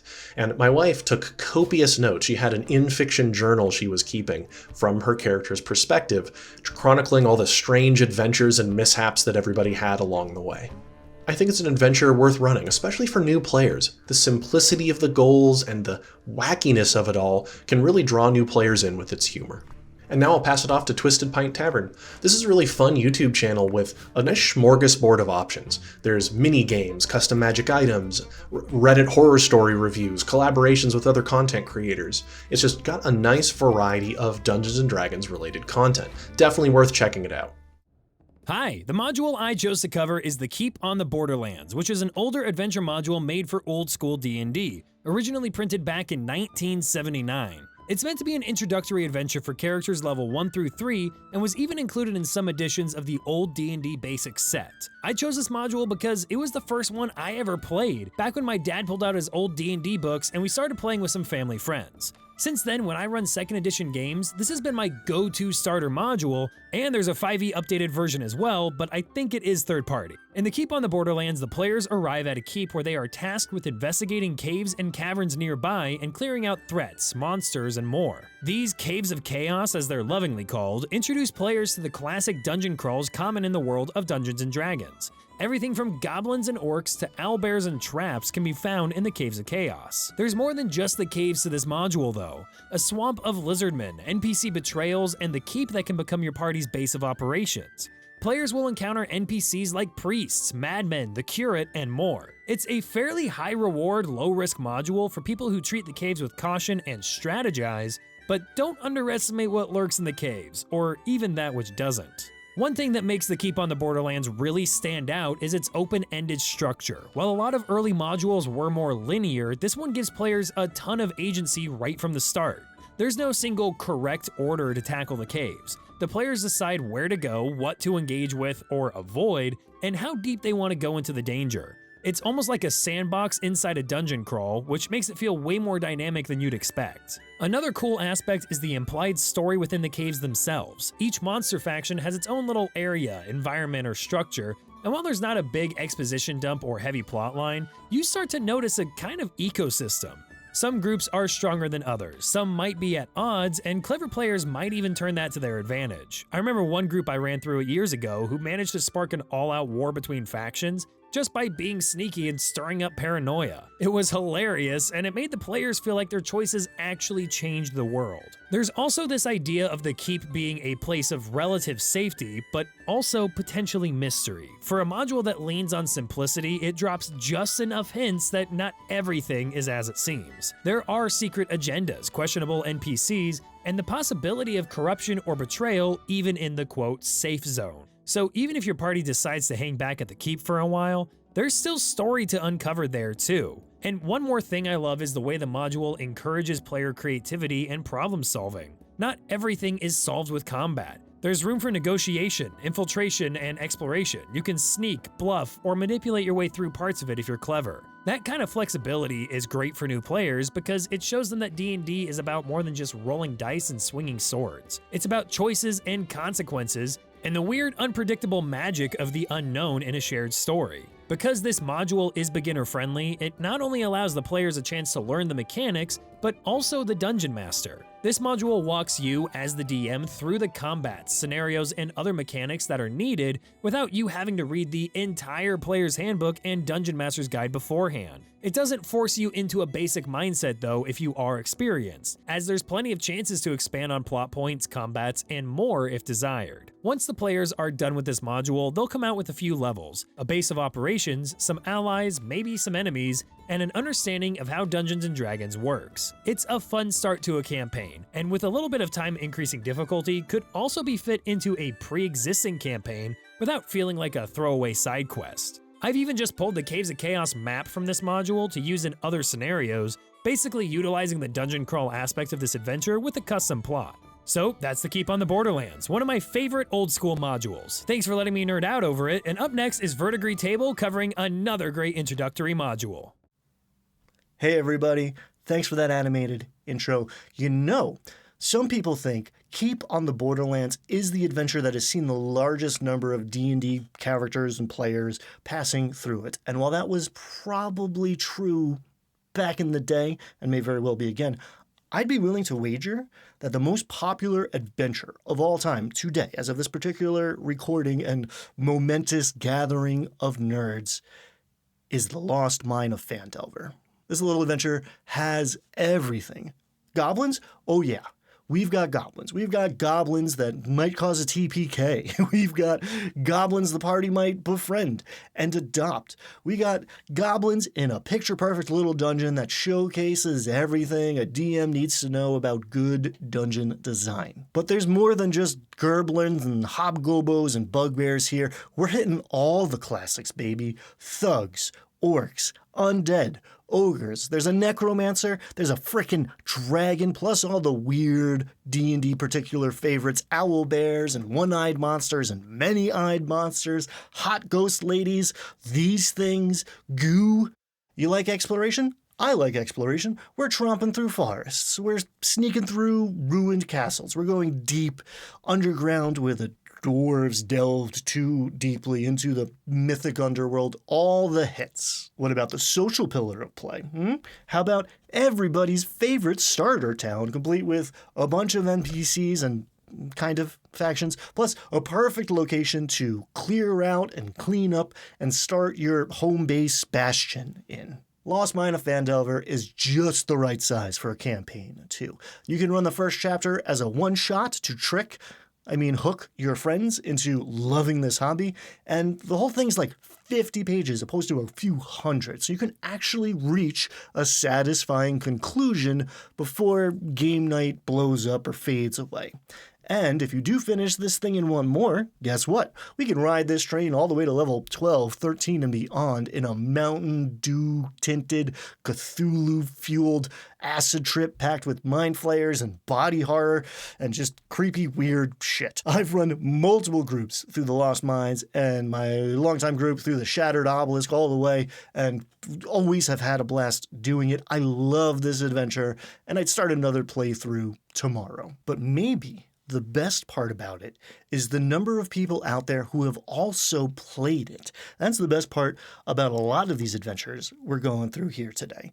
They provide common experiences that we can connect over. I can swap stories with Brad about the fate of Meepo at our tables, or compare notes with Jorphdan about what our players did with that crazy killer skull statue. I've gotten to talk to hundreds of people from around the world because of Lost Mine of Phandelver. And for a lot of them, it was their introduction or reintroduction to this incredible hobby and the gateway for them into this wonderful community. Glenn's put together a ton of great folks for this one, and one of my favorites has got to be the puzzle master himself, Wally DM. I've been lucky enough to get to know him over the years and to even play in a game he was running for the GM's Round Table. I am very excited to hear what he's got to say about his adventure. All right, let's do this.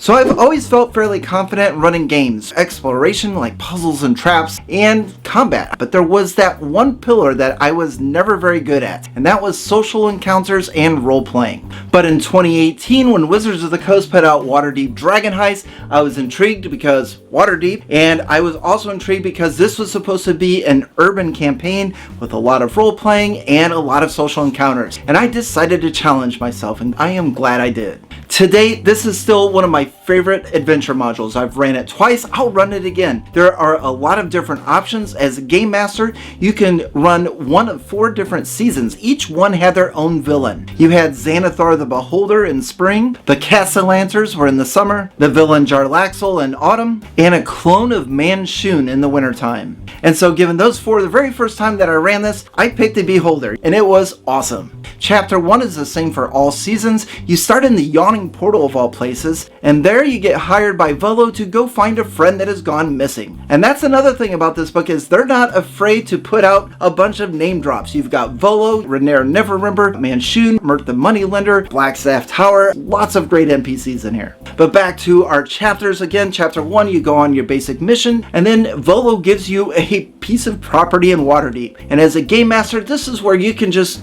go wild. In our game, Chapter 2 lasted like a year and a half, both times that I ran it. The characters are presented with different factions that they could join. There's a lot of different side quests, and I used Chapter 2 to fill out the backstory. But Chapter 3, that's when the crap hits the fan. The fireball goes off, and then the characters are trying to figure out who almost blew up their house. There's this whole thing with the talking rock, and then there's this treasure with like 500,000 dragons, which are actually gold pieces in Waterdeep. I didn't know that before. And then we're off on this big mystery, and the characters are going through the entire city of Waterdeep, trying to figure out who threw the fireball, where all of this money is. And then chapter 4, that's when you have your flow charts, and the characters, depending on what season they're in, they're going from this place to this place to this place. They're finding the rock, they lose the rock, the stone of galore. And then at the end of chapter 4, the characters find out where this big treasure trove is, and that is when they go into the Vault of Dragons. But yeah, this book has it all. Social encounters, role-playing moments. I put a lot of my puzzles in there that later became videos or added to my book. Shameless plug. This is an excellent game module if you like a lot of different options, if you want to include your own homebrew stuff. I can't recommend this enough. This book changed my life within the realm of Dungeons and Dragons. Not only with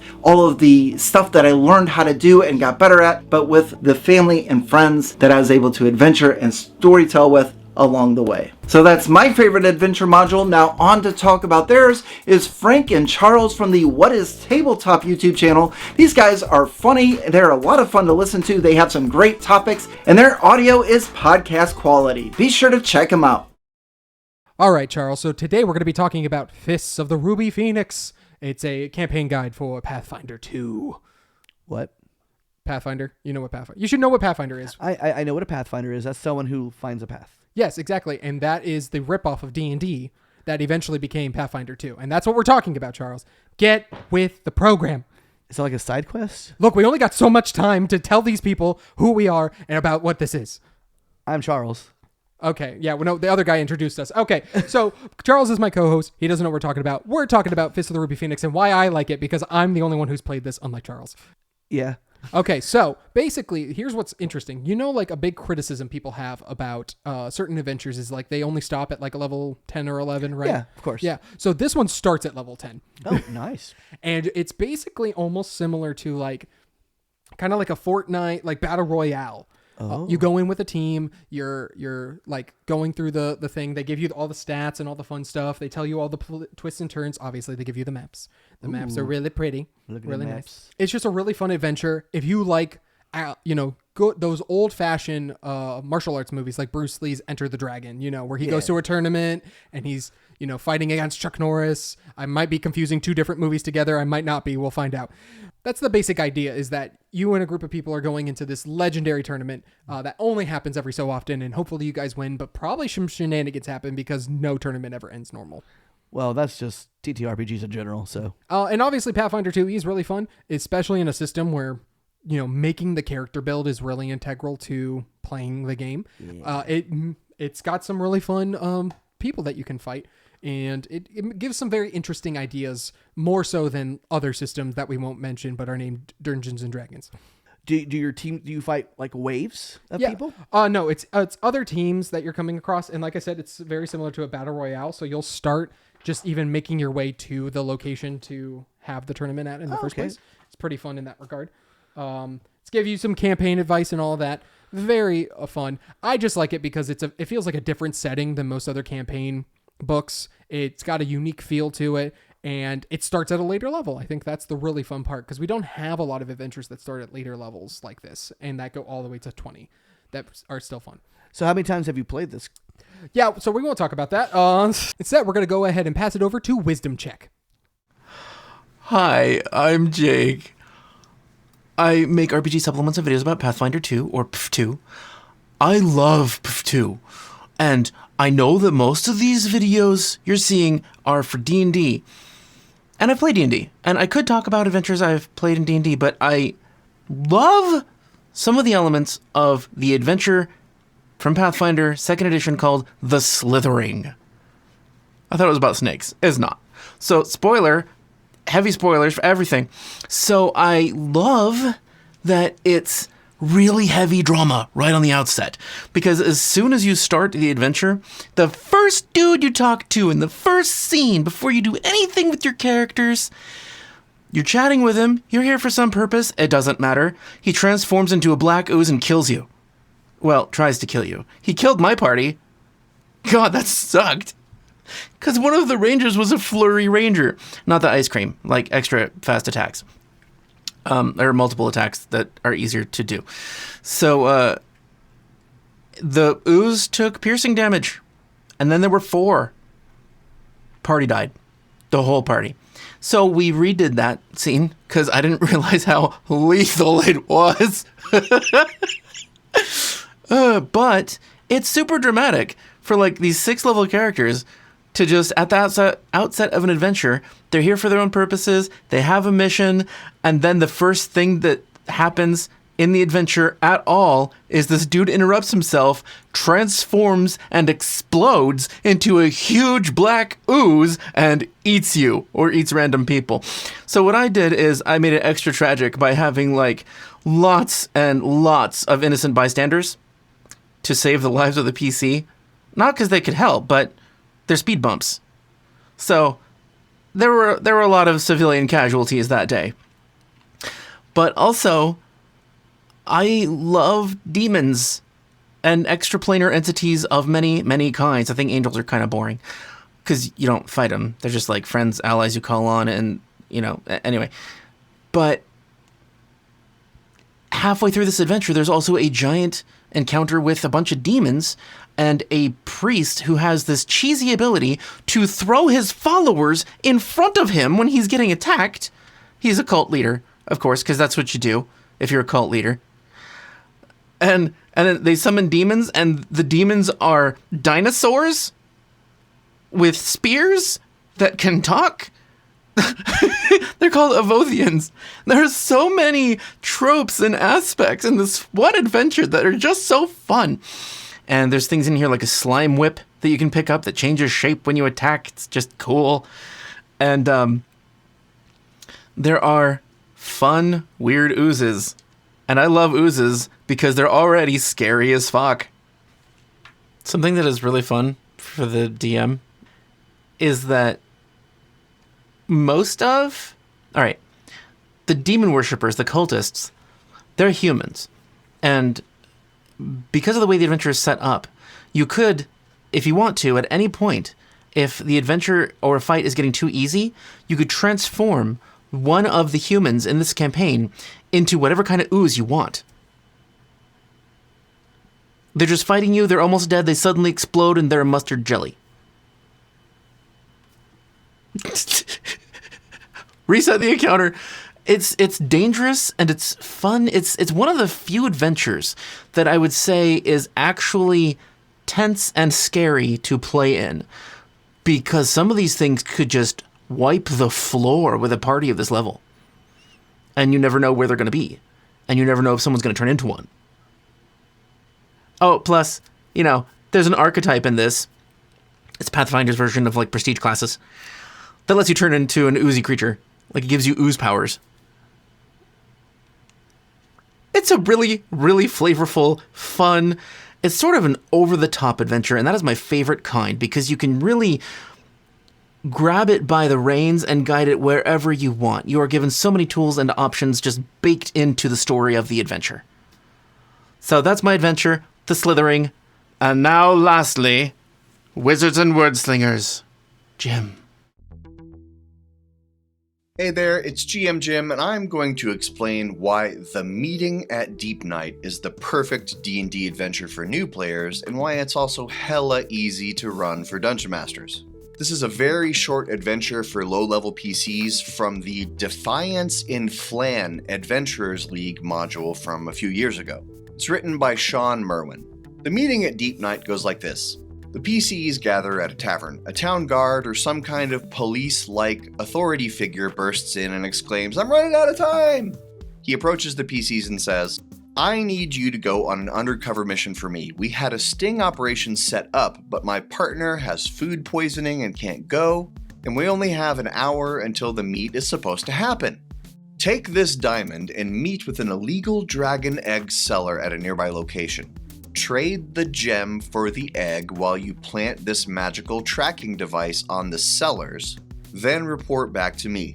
No violence. We need this deal to go off without a hitch, so the tracking device will lead us to the smuggler's hideout." Some players view the no violence qualifier as a challenge, which always amuses me.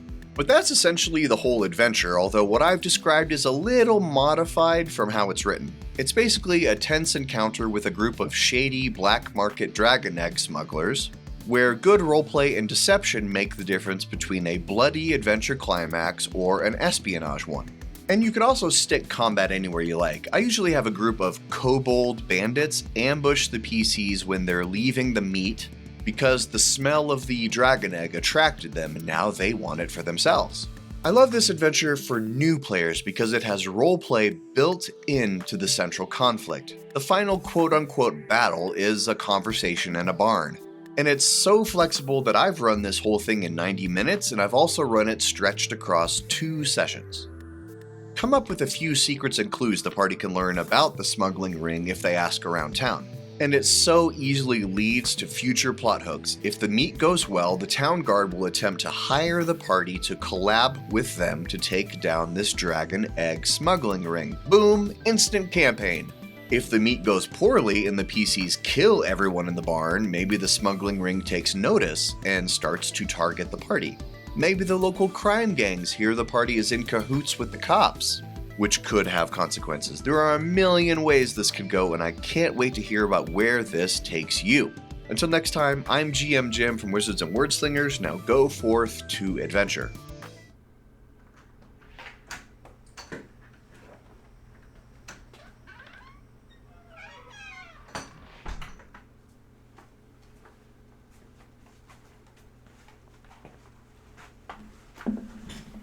Mein Gott in Himmel, I left the computer on.